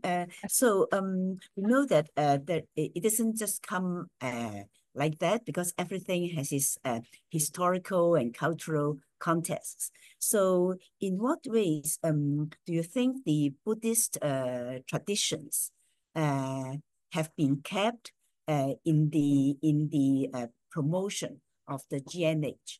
And because I read online that some people call this Buddhist socialism, but of course we have different interpretations of naming of, for example, whether this is socialist or not. But then from what we've seen in Bhutan, you have a very good education and health and social security system, the infrastructures to support the work that you do. So could you tell us a bit more about the cultural tradition? Because I also see that in the index that you are taking, you ask whether people pray, but you also ask whether they meditate, which could be in religious or not exactly a religious manner. So I think when we say culture, for Bhutan, it's a Buddhist, largely, predominantly a Buddhist country. But I think when it comes to culture, it can be any kind of culture. It can be Chinese culture, it can be American culture, Indian culture, African culture. So it's all about that. It need not be about Buddhism. It could be in upkeeping the culture, the religion, the faith, the spirituality that you follow in. So we are not prescribing a Buddhist kind of approach. Neither are we prescribing a socialism kind of approach to it. I think you can use GNH in making profit. You can have GNH in business. GNH and business. What does it mean? So it's all about perspectives. I think what GNH provides is an option, and as any economic model would, I think each country, each individual would have to contextualize it to the best form that you see suitable, because what may work for me may not work. Forget about others, may not even work for my own children. So each one of us will have to try to understand and see how we may best be able to use it to suit our needs. Yeah. I hope I've answered you, Professor. Thank you. Could I take the liberty of asking the last question? Yes, please. Okay. Yeah, because I'm over here at the university. I'm also, tasked to think about projects to foster inclusion, and I'm especially fascinated by one of the areas in the index which is called community vitality. And especially since this session is about community governance, could you just tell us a little bit more how community vitality is practiced? Like what sort of projects do you implement in, say, villages or cities to promote community vitality? So we have had a very strong community vitality, and of course, as I mentioned, we are also challenged. Things are changing with development. But what we try to do is also like, instance, as simple as a birth in a family or death in the family. The neighbors come together to actually be there for each other, you know, during good times as well as bad times. So this, I would say, is what we mean by community vitality, that where your neighbors are there and all. Yeah. One last little question from someone. What are the levels of happy index of peasants and young people in Bhutan? Especially of farmers, it's a bit lower. They are not happy. That's what the findings show. And I think the reasons are things like they don't have good connectivity, they lose their crops to wildlife. Yeah, and for students, I think it also differs from rural and urban settings. People tend to say they are happier because facilities are better in the urban settings as compared to rural settings. So this is where policy interventions come about, where the government also tries to improve, let's say, improve human wildlife conflict mitigation measures, and also improving facilities in the rural areas. But these are expensive affairs, and this is what I mean that we are facing challenges, is because in order to put all of those into place, you need resources, and we are not a very rich country. Well, thank you so very much. We're really aware that you're really pressed on time. But thank you so very much. I think, you know, all of us are really, just inspired by this, and really hope that we could actually implement some parts of this, GNH in our own local context. But thank you very much, Ms. Wangmo, again for your time. And I wish you all the luck, and please spread your good word around. Thank you. Right, okay. So without further ado, may I actually invite Dr. Renee Levinson. Thank you so much, Renee, for your patience and understanding. You've been here, all the while and listening to other speakers, and then yeah, so we're really looking forward to learning from you, finally. So could I just tell people about your very long list of contributions? Dr. Levinson is a Zimbabwean epidemiologist, public health practitioner, director of the Training and Research Support Center. She has since 1980 implemented research, participatory action research, policy analysis and training, and has led various international research consortia on equity in health, social and commercial determinants of health and health systems, social participation in health and public health law and practice, including internationally on public health and COVID-19. She is a founder member of the Regional Network for Equity in Health in East and Southern Africa, which is Equinet, and currently co-leads work in Equinet on health impact assessment in commercial sectors and urban health equity. She coordinates the International Shaping Health Consortium, working on various aspects of social participation and policy analysis in health. She has been a member and chair of a range of national and global bodies on health, and advisor to various UN and international consortia and processes. Wow. So with all the expertise and experience, I'm sure, you'll be very well versed, to share with us, and we look forward to learning from you. And you're going to present on crossing the gap between global drivers and resources for climate justice and local participatory initiatives in urban areas of East and Southern Africa. Please, Dr. Levinson. Thank you very much, Lisa, and thanks so much to everybody for including me in this amazing session. I've been listening to the prior presentations on other days, and I think there's an incredible wealth of knowledge and ideas being shared in this forum that I hope will have wider spread across even our region.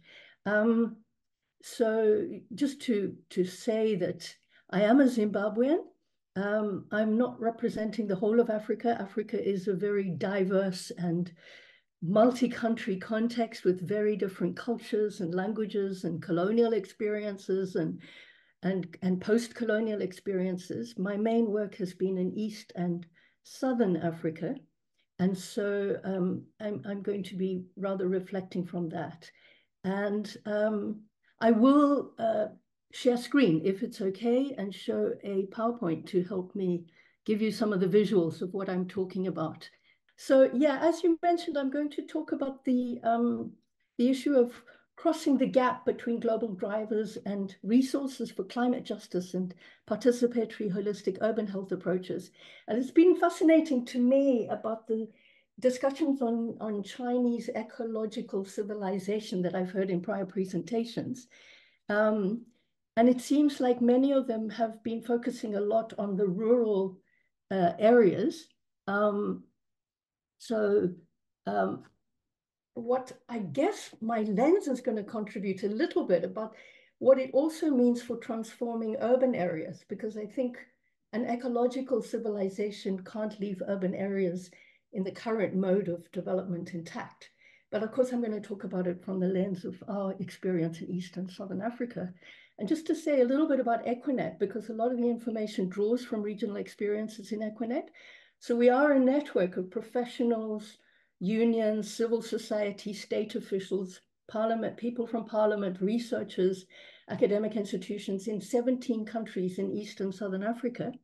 So we're a kind of a non-state consortium that involves state actors, but with everybody having a commitment towards health equity and social justice. And over the years of Equinet, we've been going for about 25 years in the region. But over the years, we've gravitated towards three primary strategic areas of equity and health. The first being reclaiming the resources for health. We consider our region to have adequate resources for health if we were able to benefit and use those resources for the health of the populations in the region. The second being reclaiming the state, because we consider our states and our redistributive states to be essential for promoting the other agendas. And thirdly, reclaiming collective agency and solidarity, because we don't think the other two will work unless we change the value systems and the social power through which we engage with these areas. So we do a range of work around research and policy work and engagement and activism and largely promoting solutions. We do identify problems, but we're also very keen to be in the solution space. And a word to say that if anything I say is interesting to you or anything around the different areas that we work in is interesting, you can literally find all of it on our website, where we try to make sure that information from our region has a wider global access. And that's been a really important point, because we tend to find that a lot of things from our region are being published outside our region. And yet we need to be able to make sure that the voice of the region, including from the communities in the region, is more strongly represented, both for within regional dialogue, but also for dissemination outside the region of how we are thinking and seeing issues.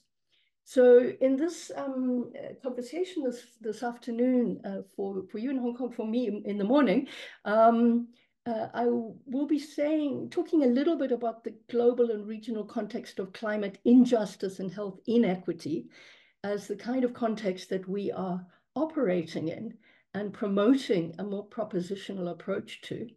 I'm then going to move on to, what are these integrated participatory health promoting circular economy urban responses? And that's a bit of a mouthful, but I'll explain what I mean by it in different countries in East and Southern Africa.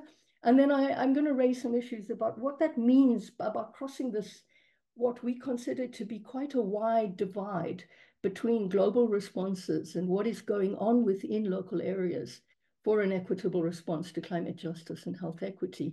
And there's a whole lot of pictures of people below that slide. I just really want to acknowledge the various colleagues in Equinet and in the urban community of practice, or the community of practice on urban health in Equinet, because a lot of this work is has been collectively developed by a large number of people. I have the privilege of being the spokesperson in this meeting, but I don't want to negate the enormous amount of work that lots and lots of people have put in. So let me start with this, probably the most pessimistic part of the presentation. So I hope you can weather through the bad news to get to the good news, which is this global and regional context of climate justice, injustice, and health inequity. You can see a little bit from the picture below it where I'm going around the extractions of the resources for health.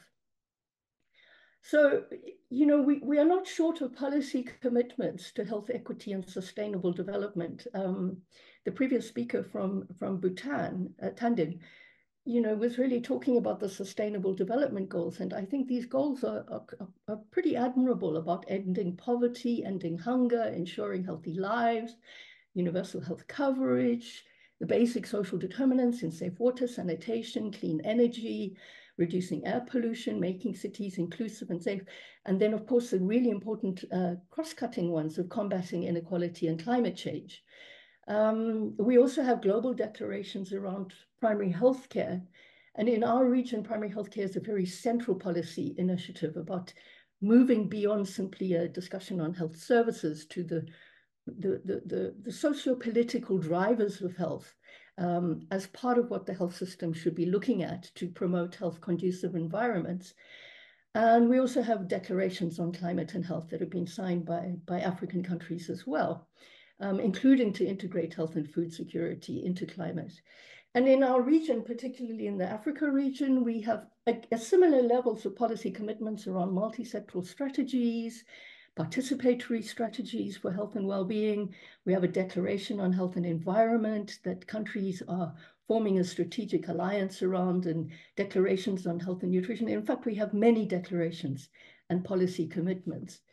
But when you go to the ground and you see what's going on at the ground level in many communities, you see that we do have a gap between the policy on paper and the policy as it's implemented on the ground. You know, the pictures are showing the level of degraded environments that exist in many of our communities, particularly in urban communities where there's rising urbanization and concentration of slum communities. The other picture on the top shows the pollution from large extractive activities, mining activities. This is lead pollution nearby settlements. In water supplies, we have problems of precarious labor, informal labor, casual labor. And we also have new problems of very commercialized food systems that are selling what I would consider to be degraded foods, ultra-processed foods that have very little nutritional value within our cities, but are becoming very popular because of the very aggressive marketing and also the cheaper prices that people find around these foods.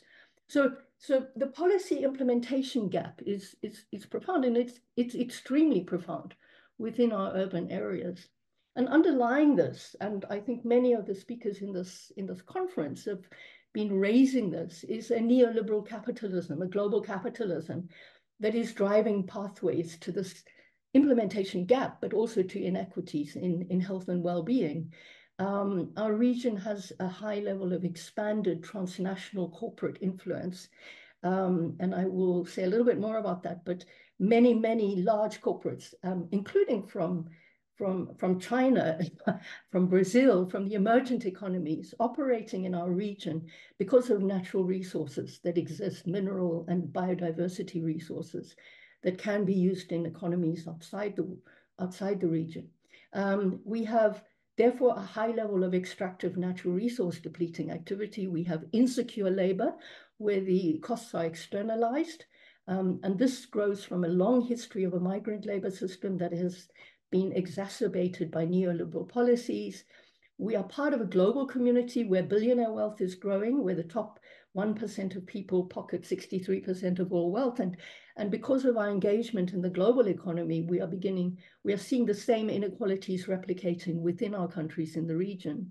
You know, that's undermining, is generating poverties that undermine community infrastructures, and has been exacerbated by public sector cutbacks particularly through structural adjustment and neoliberal reforms that have taken place within our countries. One of the speakers you had yesterday talked a little bit about these kind of IMF and World Bank conditionalities and so on that have stripped away the role of a redistributive state. And underlying that, of course, the financialization of everything, the turning of everything into money and cost, away from the kind of gross national happiness types of approaches that I think the previous speaker was talking about. And it's fascinating because global work by people like Chancellor and Piketty have really shown, you know, in a region such as ours, which was affected by colonialism, by the extraction of wealth for, particularly for European colonial powers, how much this earliest 20th century colonial capitalism is now being replicated in 21st century neo-colonial capitalism, but with a different kind of lens. It's that in the 20th century and earlier in some countries in the region, we actually saw the extraction from country to country basis, which then impoverished large proportions of the indigenous population. But now we are seeing it also within countries in terms of the growing accumulation of wealth of tiny minorities within countries that's even replicated within our countries. So, you know, they talk about the major tasks now about redistributing wealth, not only between countries, but also within countries to reduce global inequality. And I think this is very much a picture of what we're seeing, that the countries in our region are battling inequalities in wealth, both within countries as well as in the global inequality. And I raised some of these issues in some of the earlier comments I made, but essentially, you know, it's characterized by this major extraction of primary products, by a large presence of multinationals, and the kind of price volatilities that it brings. High levels of illicit financial flows. We estimate about 88 billion is annually moving in illicit financial flows from the continent.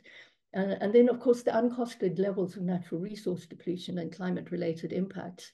And on the ground, we see this in a range of health equity issues in the changing urban environments, and unmet social and community costs, and shifts from local food production with a whole range of risks that are spilling over from these activities to local communities that are creating what we see as a chronic rise in chronic diseases, but also in epidemics that have underlying long-term problems, including, you know, the recent pandemics, which are often bred by the pushing of local food producers out of areas for local production towards large multinational monocropping estates, which then allow for the transmission or the viral transmission from animal to human populations. So we are operating in an underlying political economy that is actually very unfavorable for implementing some of our policy resolutions. And I mentioned that in urban areas, this is particularly intensified by these commercial determinants, by these commercial drivers that are changing our food systems towards large multinational produced foods.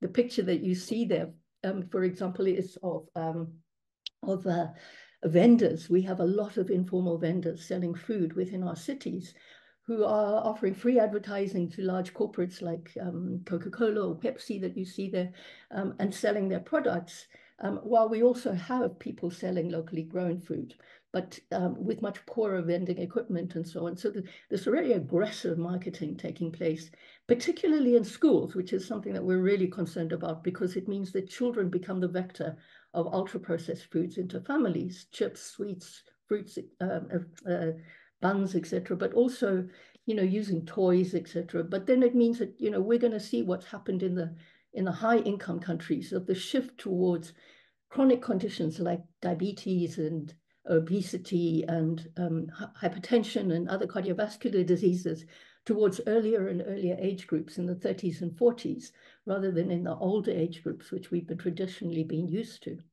And the fact that the urban areas are very affected by this is shown in this graph, where, you know, as we've been mapping problems, rising problems like obesity and cardiovascular disease, this graph shows in the red bars the levels in urban areas and in the blue bars, the levels in rural areas, we really see that this is intensifying and becoming a pandemic of sorts within our urban areas because of this coalition of different factors that are creating environments of stress, environments of poor conditions, environments of ultra-processed food marketing, and so on. So we do consider our urban areas to be sites of really important work on integrated just approaches, food security declines, this rising level of obesity, the fact that we have huge waste mountains that are not being collected because of massive population growth without adequate public sector capacities to meet this, which leads to waste burning, which of course also exacerbates ambient air pollution, which is rising in our cities. The inability to create adequate infrastructures for safe water and sanitation. And while there has been a lot of work in East and Southern Africa to improve renewable energy generation, we have abundant solar energy, we have hydroelectric sources, we have opportunities for wind energy. We're not seeing these yet translate into household use. So all of this and the inequalities in health signals that we do need to make the connect between local areas and what's going on in what are largely these very large global drivers of inequality and poor health and well-being within our region that are exacerbated now by also internal adoption of some of these global neoliberal policies. So now I'm going to move on to the good news, and I've tried to be a bit briefer on the bad news because it always seems to hit people over their head with very depressing stories. But I don't want to present our region that is a region of victims in some way, because all of these problems are generating responses from local, regional, national, regional level. And I will say a little bit about some of these, but given the nature of the session, I'll focus more on what's going on within our local areas that are trying to create more integrated, participatory and health equity promoting ways of building what we call circular economies that make connections between people's well-being and the different areas of material well-being and benefit to people, and also ecological well-being within our region. And the picture, by the way, shows a food market, a local food market. And I do want to say that our East and Southern African urban areas are not yet as moved away, or are not yet as distant from local food production as we see in some other parts of the world, where there is a serious need to now rethink urban agriculture. We do have a high level of practice of urban agriculture in our urban areas. So we're at a moment of transition where we could implement many of the things that would create what we heard of eco-civilization, including within urban areas in our region. And which is why we're really interested in this kind of South-South exchange to see, what does these concepts mean, and how can we use them more effectively as we chart our own pathways forward. So the work I'm going to talk about comes from a number of different countries that are shown with stars on the map. That's the region we cover. And they include Madagascar, Malawi, Kenya, Zimbabwe, Zambia, and Uganda. But we have also discussed this at a regional level within various forums that we participate in that are both intergovernmental or civil society forums that cover wider countries. And, the settings that we were working in, while the countries were quite different, the settings we were working in were all fairly similar, because we were working in largely the low income, more highly intensive levels of urban communities, where people are quite concentrated, where there's more informal economic activity, poor infrastructures, but also things that are affecting across the cities, because these activities are moving across all areas of our cities. The infrastructures on energy and water, etc., are affecting, including high income and middle income areas. And people are in higher income areas are simply more able to use privatized resources to deal with them, but they're actually citywide issues. And of course, the questions of food insecurity or changing food patterns are affecting all groups. So we've done work in these areas, but we consider the thinking on it to be much broader.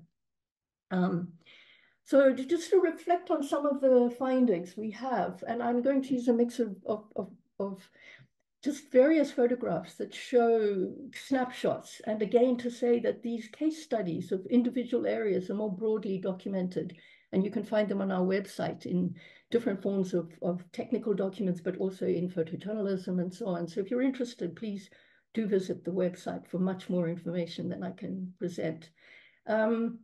So some of the key features that are present in these different initiatives that are working within our region is that they tend to be very people-centered. And yes, they are evidence-based, but they are using different forms of evidence. They're bringing together different forms of evidence. And they bring that evidence to different forums that are multi-sector and multi-actor collaborative forums.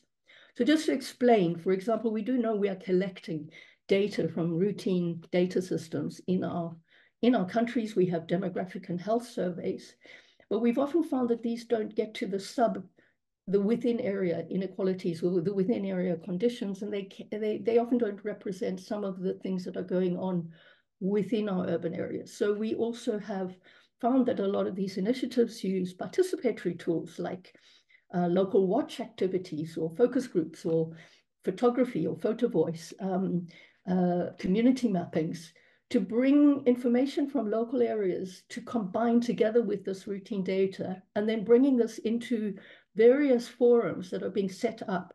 Some of them are local authority convened forums, and I do think local authorities have our local authorities, which are our local levels of governance, of urban governance within our urban areas.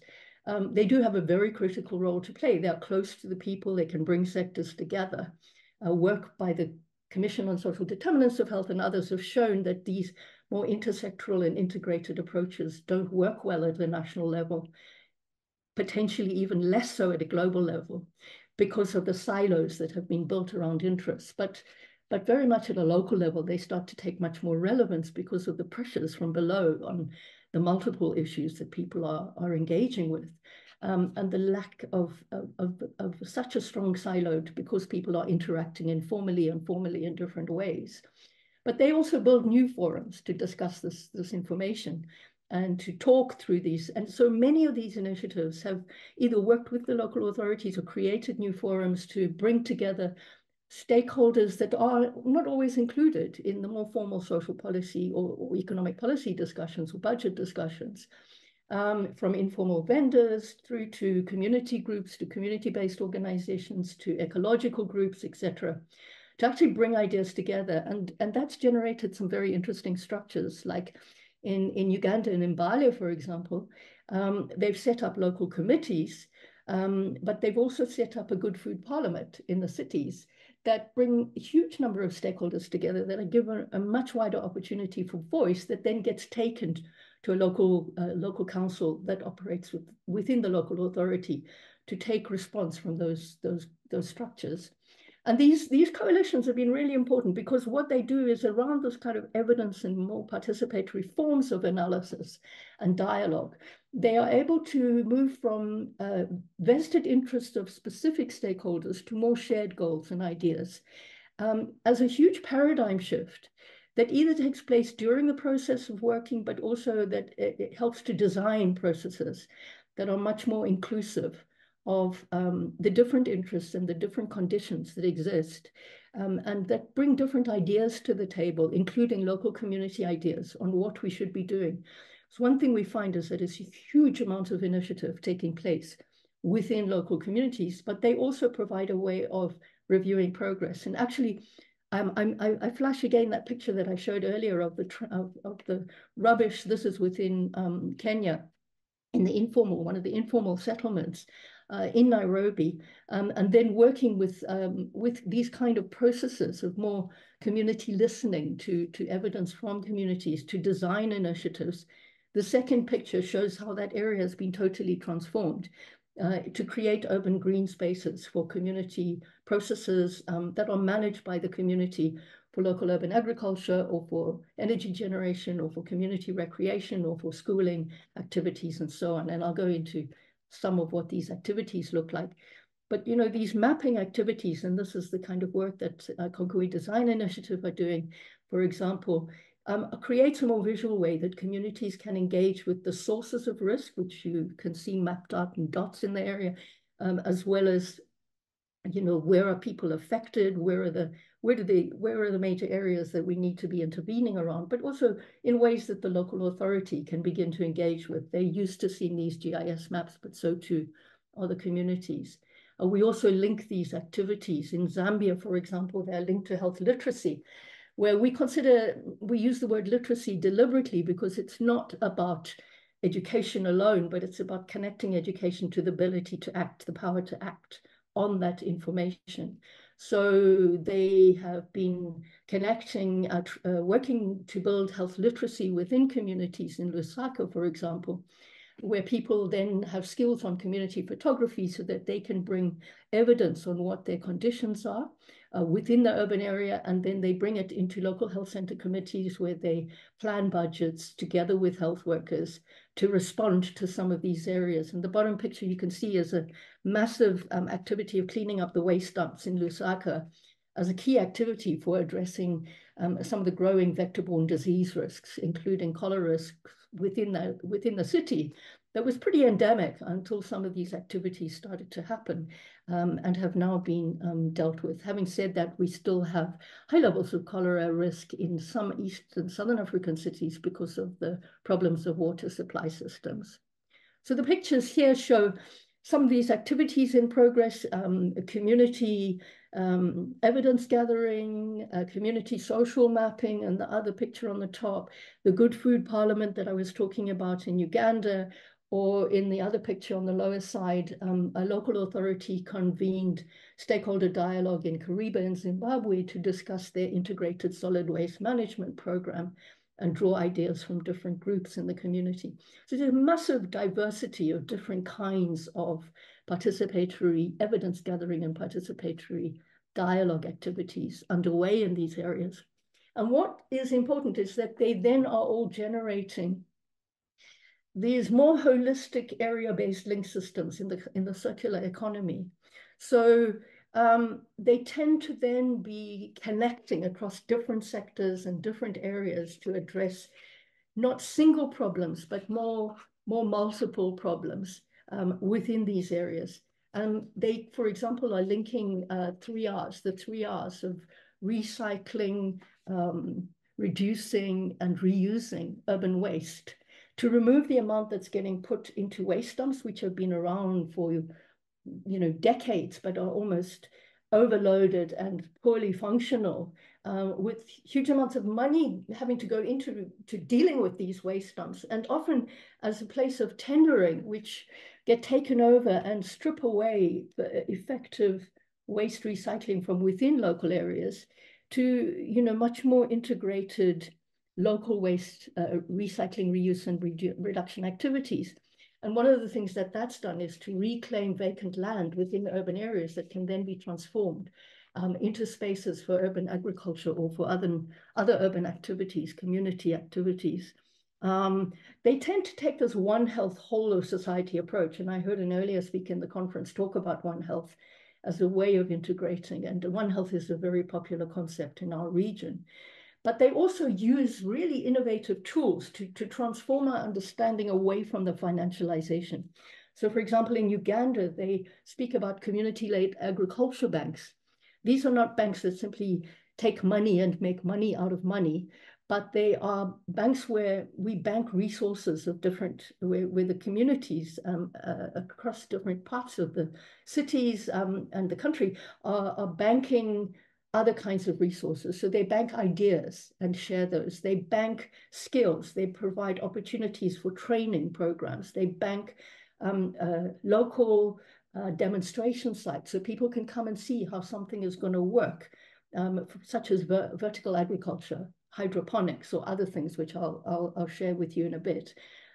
They bank subsidies to local communities to start activities. And also they share some of the resources that are coming out of the sales of urban agriculture to make them more widely distributed within those communities. So there's sort of a sharing economy approach to the banking.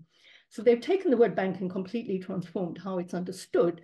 But they also look at processes like how are we going to use state procurement, to local procurement, local authority procurement, to connect these local activities to more formal processes. And the point about this is that these activities are not simply about creating social well-being, but they're about creating material well-being, like the GNH discussion earlier. They're supposed to create ecological well-being and the sustainable well-being for marginalized groups, particularly women, youth, informal settlement groups, etc., is very critical, because unless we are beginning to see that they have an economic benefit from it, they may not sustain these activities. And of course, in so doing, they're bringing linkages across other actors in the communities. So they bring links with recycling companies or with local authority waste management systems and so on. So just as an example,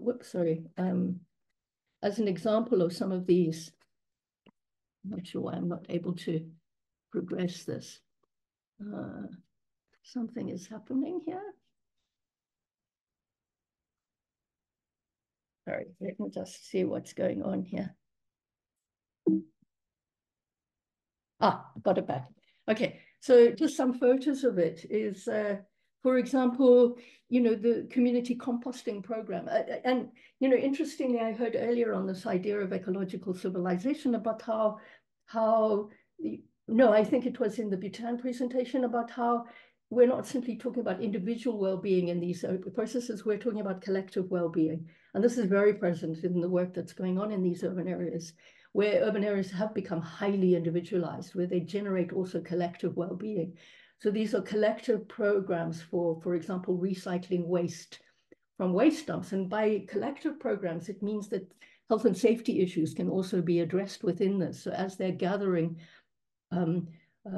organic waste or plastic waste for recycling, organic waste for using for organic fertilizers, or plastic waste for recycling into other types of goods, metal waste for recycling into metal containers and things that can be used. They're also providing protective equipment and safety training and so on for those working in it, rather than these unstructured processes where people may be putting themselves at risk in these activities.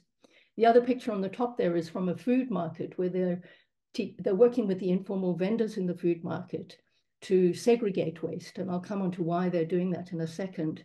The picture on the base, one of the pictures on the base on one side is showing these vertical farming activities in urban areas where space is limited, so people can turn backyards into spaces for urban food production that then both create income for themselves, but also shift them away from ultra-processed foods for local food. And then the picture on the other side shows the use of hydroponics in these areas, using plumbing equipment, locally available plumbing equipment, where there's water scarcity and land scarcity, to create hydroponic production of foods within urban areas. And I'll show another picture on that in a little bit.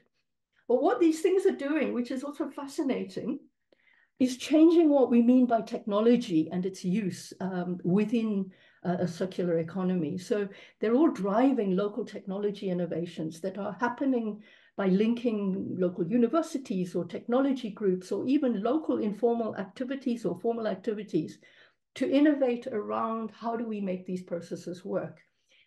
So we do see a need for technology transfer, but we actually don't see it in the kind of transnational intellectual property protecting way that it's currently happening in much of our region.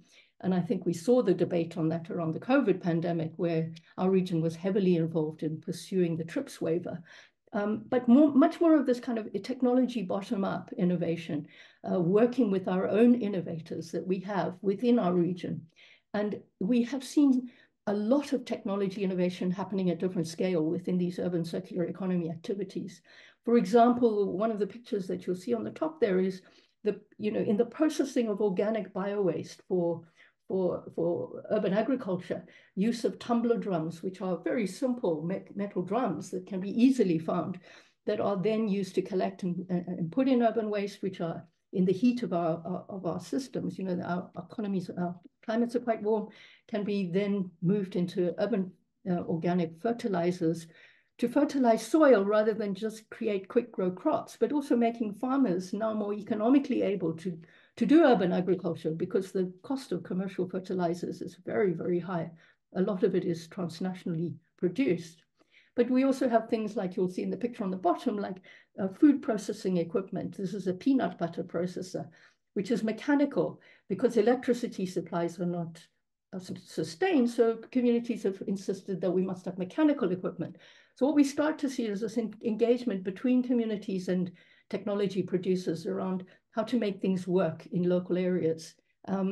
That's stimulating innovative food processing, but also biodigesters for waste processing, for energy products. And I'll show you an example of that in the next slide.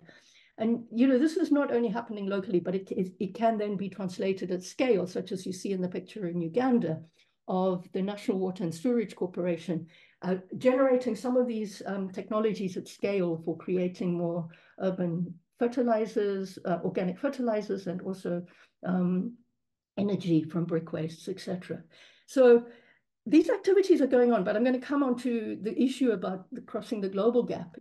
We see many of them are really not well funded through R&D investment, but they have made a huge difference.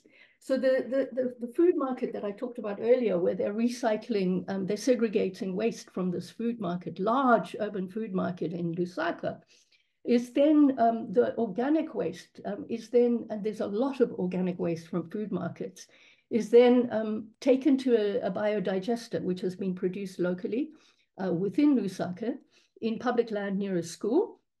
And the biodigester then produces electricity from this waste. And that electricity is used to light school in the area, but is also able to light some of the other local activities in the area. So this is a kind of public-public partnership that creates mechanisms for moving what was waste into energy production. But we've also seen this happening in a range of other ways. In Madagascar, for example, they're using waste from dump sites to produce urban paving stones to deal with road transport systems, because many of the roads are poorly paved. And this is a local paving mechanism that's also used in Ethiopia, for example. And in Uganda, there's work on recycling waste into energy briquettes and looking into how do we decarbonize some of this waste and improve the reduction of pollution around us. So this is a work in progress in Uganda.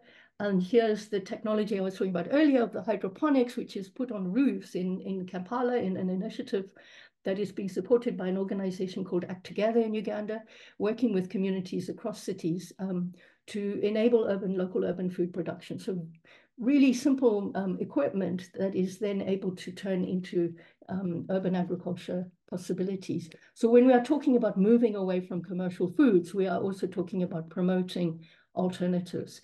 And we saw this actually flourishing during our COVID pandemic. When the lockdown basically shut down some of these trade routes of multinational production coming in, we actually saw the demand generating new technologies that were locally developed or new forms of interaction. For example, in Senegal, the Sun City app was developed to stimulate, to show for the communities, to show where there were problems within their city that needed to be tackled, or areas of need within their cities that needed to be tackled by the local health services because of the lockdown not enabling people to be able to move more easily through the cities. And many of these are replicated now in kind of alert systems for local authorities in different parts of the region. But also, you know, connections like organizations that connected peri-urban farmers with local communities to bring healthier foods into the cities, to enable food supply systems to sustain, and cut out some of the really high-level middlemen that were making money out of these activities, but also stripping away some of the nutritional value of the foods. And we saw the sharing economy really grow. I wish I could say that this has sustained the mass entry back in of commercial systems has been very profound when the lockdowns were lifted. But I'm happy to say that, you know, I can walk into a supermarket in Zimbabwe and I can see lots more local foods on the shelves that I didn't see before the pandemic, where people have become much more aware about the value, the nutritional and social value of local food production, local teas and local high energy or high health-related foods that boost immune systems, rather than some of the ultra-processed foods that are actually depleting immune systems.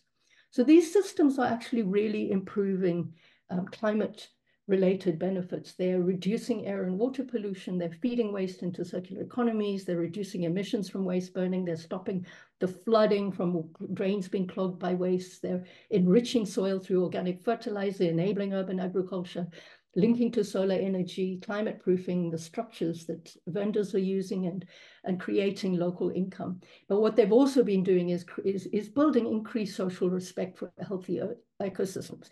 As much as one can go in and educate people about climate and the changing weather patterns, they're very aware of it, they're experiencing it. But unless we make the connect with how it changes, improves their living conditions, their economic conditions, you don't get that growth in social respect. It has to come through systems that show that working on these issues, building your ecosystems, is actually a way forward. So let me move on to the crossing of the gaps for an equitable response. And this will be the last bit of my presentation. And I think one of the things that's really struck us in the region is this proliferation of local initiative that seems very, very disconnected from some of the global dialogue that's going on around climate mechanisms, and particularly the financialization of the response.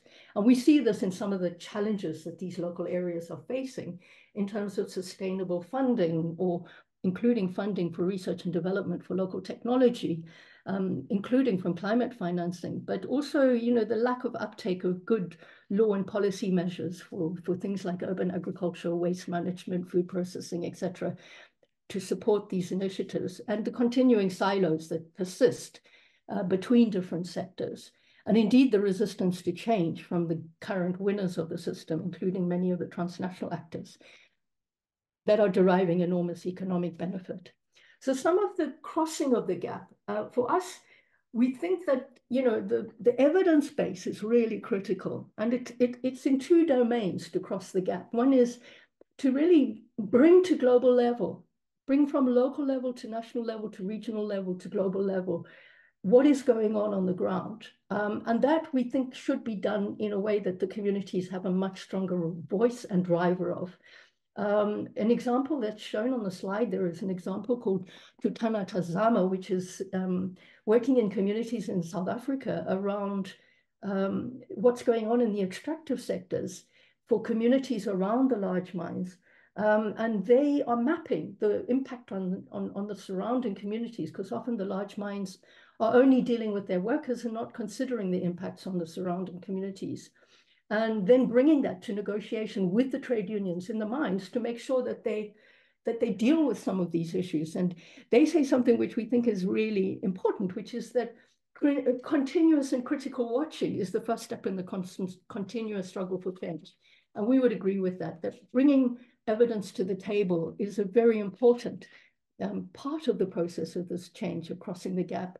But we're also trying to do it in Equinet in also more formal ways. So we are institutionalizing, we're moving towards trying to build capacities to institutionalize health impact assessment in practice, in capacities, in practice, and in law in our regions, so that these large transnational activities are monitored for their health impacts before they're even licensed, preferably, but also in the process of what they are doing with involvement of communities and consent of communities. So we have more collaborative gathering of impact assessment. And we've just finished a regional training program on that brings together civil society, governmental, regional actors, and working with WHO and the Exeter Health community on this. And we think this is very important, because the picture in Madagascar that shows a dump site there, even our dump sites are being sites of takeover by large corporates or large governmental actors because of the wealth that they contain in terms of potential resources for recycling.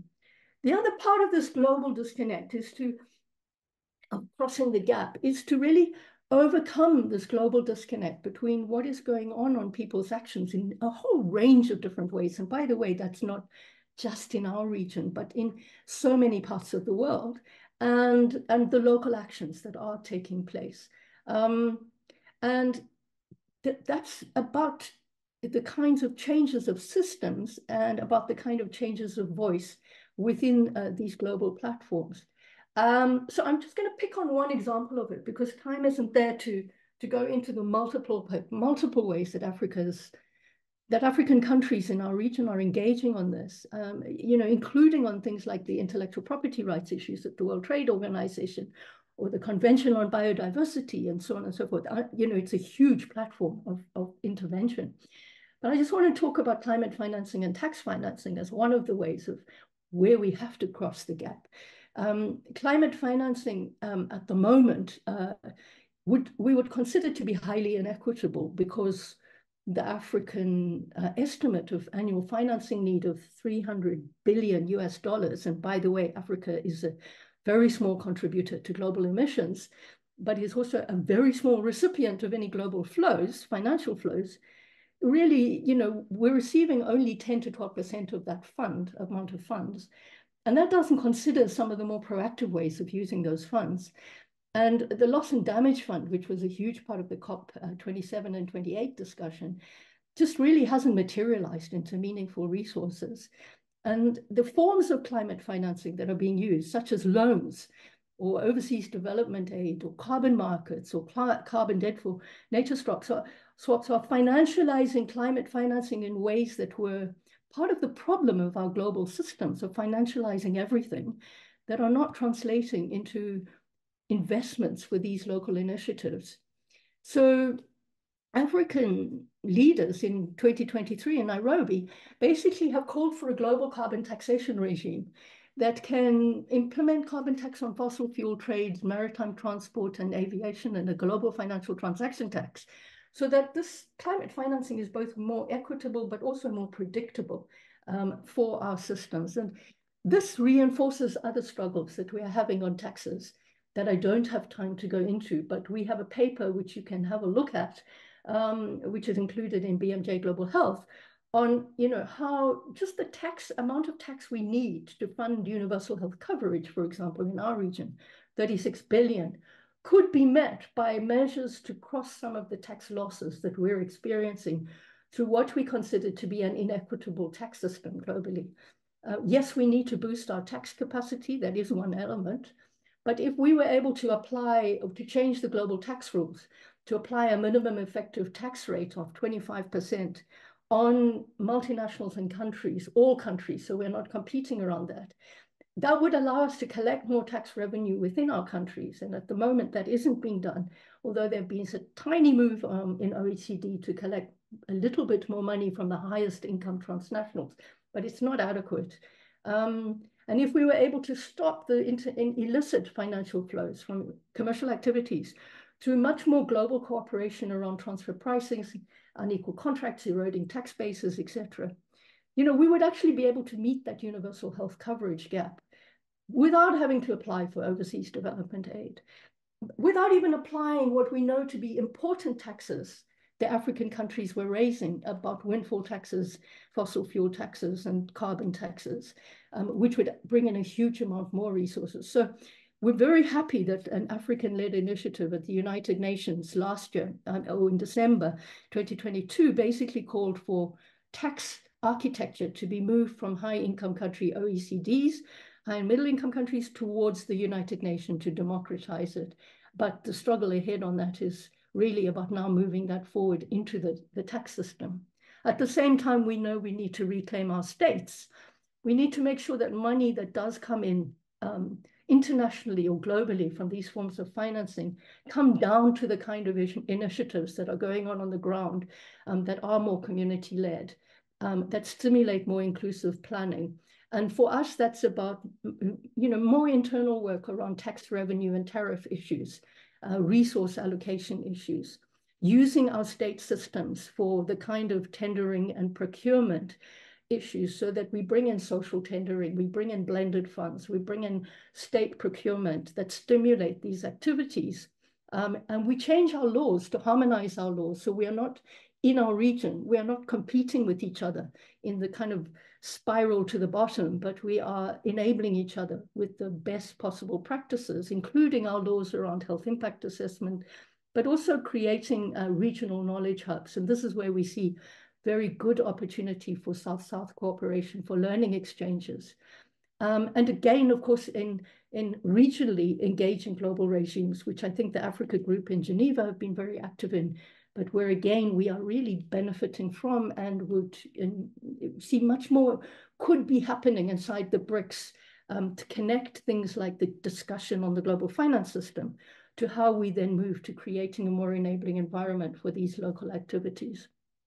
So as my last word on this, I think we really are then talking about how we can change our thinking, our paradigms on this. And it resonates a lot with the discussions about the GNH. And, you know, in our region, we have had, and this comes out of a discussion which we've also had with colleagues in Latin America and in India. We've had ideas in our histories that have integrated ecological, social, and material well-being. In Latin America, Buen Vivir, in our region, Ubuntu, which talks about collective reciprocal liabilities for community well-being, and Ayurveda, which I heard a long presentation on in the conference. So we have that background of ideas, but those ideas were often stripped away through this modernizing biosecurity, biomedical approach that was brought into health that was basically seen to be superior, that we should restructure our systems around, that argued falsely that wealth would trickle down to improve well-being if we followed these neoliberal models. Well, wealth has not trickled down, inequality has grown, well-being has not improved to the level that it could have improved with the amount of wealth that has been generated, and wealth has been highly unequal, as has health. So we have seen a real growth in our region and in Latin America and in parts of Asia and elsewhere around rethinking and bringing back some of these ideas that existed in our histories of this connection that really critiques the kind of model of economic growth at the cost of intense social and natural well-being, including for future generations. So, you know, we really consider that the way forward is a way forward on a battle for ideas. And at this conference, thank you for having the opportunity on that challenges the biosecurity models, that brings about these new ideas, but equally that demonstrates what we are doing, that shows this on the ground with our communities, so that when we contest hegemony, we're not contesting it simply from the ideas, but we are also demonstrating it in practice. And there's a whole bunch of resources on our website and in various papers that you can have a look at to read more about this. So thanks very much indeed, and I'll stop sharing screen. Thank you so very much, Renee, if I may. That's such a rich, comprehensive, and really thought-provoking presentation in which you, especially for someone like me, you know, have zilch knowledge about the region, not to mention East and Southern Africa, but your presentation touched on all the levels, right? That, of course, you know, from the local to the national, to the global, to the regional, you know, you touch on all levels of it. So there's so much to grasp and digest. But in the interest of time, we still have a little bit of time. I'm sure, you know, there are questions around. I'm just going to start with one that's seen here on the chat room. Could you elaborate a bit on what challenges are faced when attempting to gather data on polluters and extractive industries, that is, equipment needed or attempts to block access or impede the gathering and dissemination of data? Yeah, thank you, Simon, for the question. And it's an incredibly important question that, you know, we've been piloting, for example, doing more structured data gathering exercises through health impact assessment with large extractors, but also this kind of work has been going on in the region around the pollution that's coming from them. And I've also done quite a lot of work with the trade union movement because I worked there.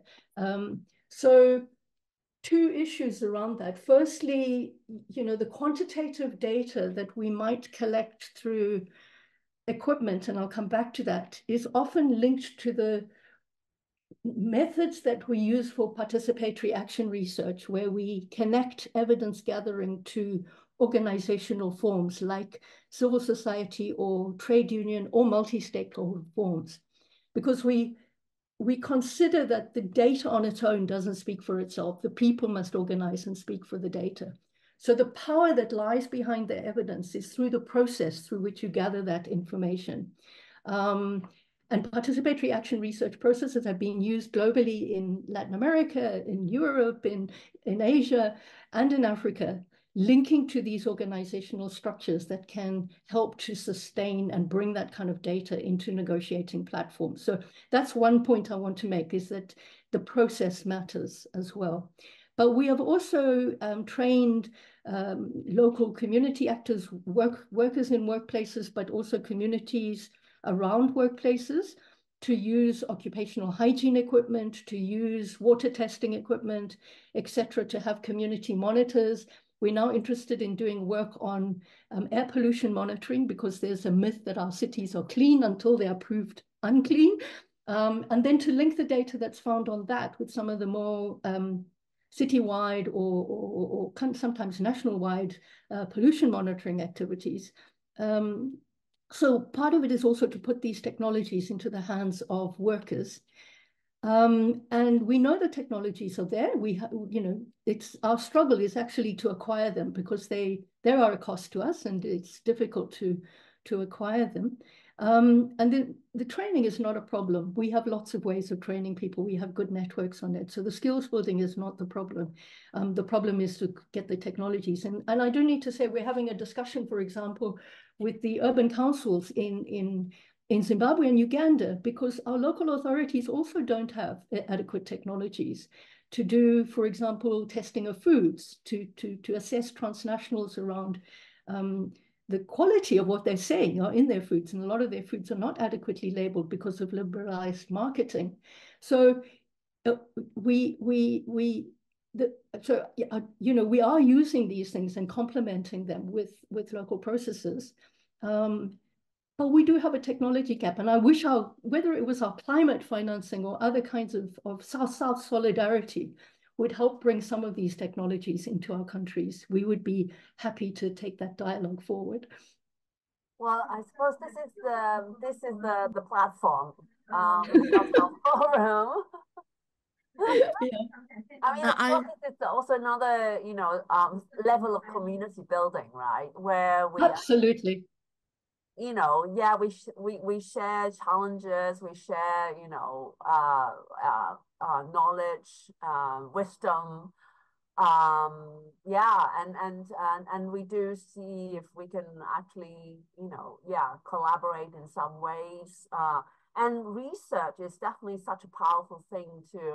At the Cultural Studies Department, we do try to, you know, inculcate this idea of participatory research, which itself, you know, really powerful. It also helps in community building where everyone can be a researcher, right?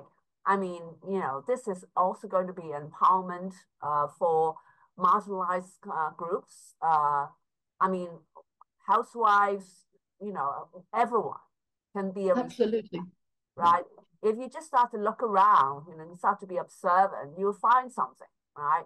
Yes. And then, you know, if you just pursue on, you know, finding the roots of the problem, finding stakeholders, ask them, you know, we provide human libraries, you know, to actually provide evidence. Like, I would totally agree with you. And I'm so like it, evidence-based, right? You know, we just have to shout it, right? We just have to shout it loud. More people can hear. Yeah, we do have to improve voice, but we also are really working to try and get these things into local laws, into our legal systems. For example, in South Africa, and it also responds to Simon's question, you know, ensuring that legal rights to prior informed consent around the work of multinationals is built into. So when we bring this information, we're not just bringing it as an outsider, but it's actually part of the legal requirements for licensing of mining activities, that kind of thing. So we want to see our legal systems creating space for these kinds of forms of evidence so that we are not battling for the power. We are actually having the power when we bring it into the table. And that's another dimension of the process. Right. I see Xiaode Yes. Raising her hand. Yeah, please go ahead. Yeah.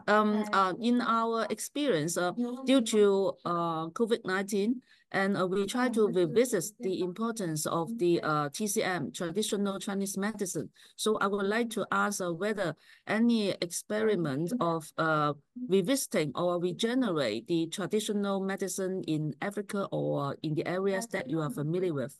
Africans already use traditional medicine, and many use both systems. So it's already a well-established practice in many African countries. And actually, part of our struggle is to avoid traditional medical products from being patented outside Africa, and then brought back in unaffordable commercial medicines. So just to put the kind of question in context, we are not a region that's lost our traditional medicines. The traditional medicine practice is still there. During colonialism, it was often legally prohibited or subjugated, but it continued. And after independence in many of the countries, various centers were set up within ministries of health and regionally to look into first removing those laws, but also encouraging more investigation and integration of traditional medicine practices. So the COVID pandemic, I mean, I think there is a rising interest in traditional medicines, but I think it's always been there and it is recognized by our ministries of health. Part of our struggle is how do we deal with the safety and quality issues and the integration of two different systems, and to avoid the patenting. But what has grown that I experience is this move away the move to foods that have health properties and to understanding the health benefits of our food systems, foods that help to build immunity, etc. I've seen a growth of that taking place and of foods that bring nutritional input to people's lives. So I think this is the area which I saw really changing during the COVID pandemic, where people were using moringa teas and various other things to improve health. I know in China you have we have Chinese shops, by the way, in Zimbabwe, where I can go and buy any one of 100 different varieties of teas. But I think it's something which we are also growing as Zimbabweans and as other countries in the region, partly as a result of the COVID pandemic. And it has stimulated the understanding of food as a health promoting, immune system promoting. And I think people are becoming more aware of chronic diseases as a result of the pandemic as well. Right. I see that, we do have a lot to digest from Renee's really detailed presentation. I do hope that we can actually carry with us all your thoughts and suggestions and advice, and those of the other speakers too, from this really rich session, where we hear from, sharing from different contexts. And I do see a lot of similarities among us. We do come from different civilizations, and then we have a long route, to go back to. But I think we also echo similar issues that we are, constantly being eroded by, very westernized and neoliberalized kind of strategies and taking over lands and and traditional wisdom. And I really do hope that attendees and participants today could really benefit from this. And I do really look forward to more dialogues and more sharing. And we love to listen to more about African traditional medicine. So thank you. Thank you, Renee. And also our special thanks to Dr. Leung, because she has not been well, but then she has come back all the way to the office to do the moderating. So thank you again, Dr. Leung. And thanks to our interpreters for your wonderful job.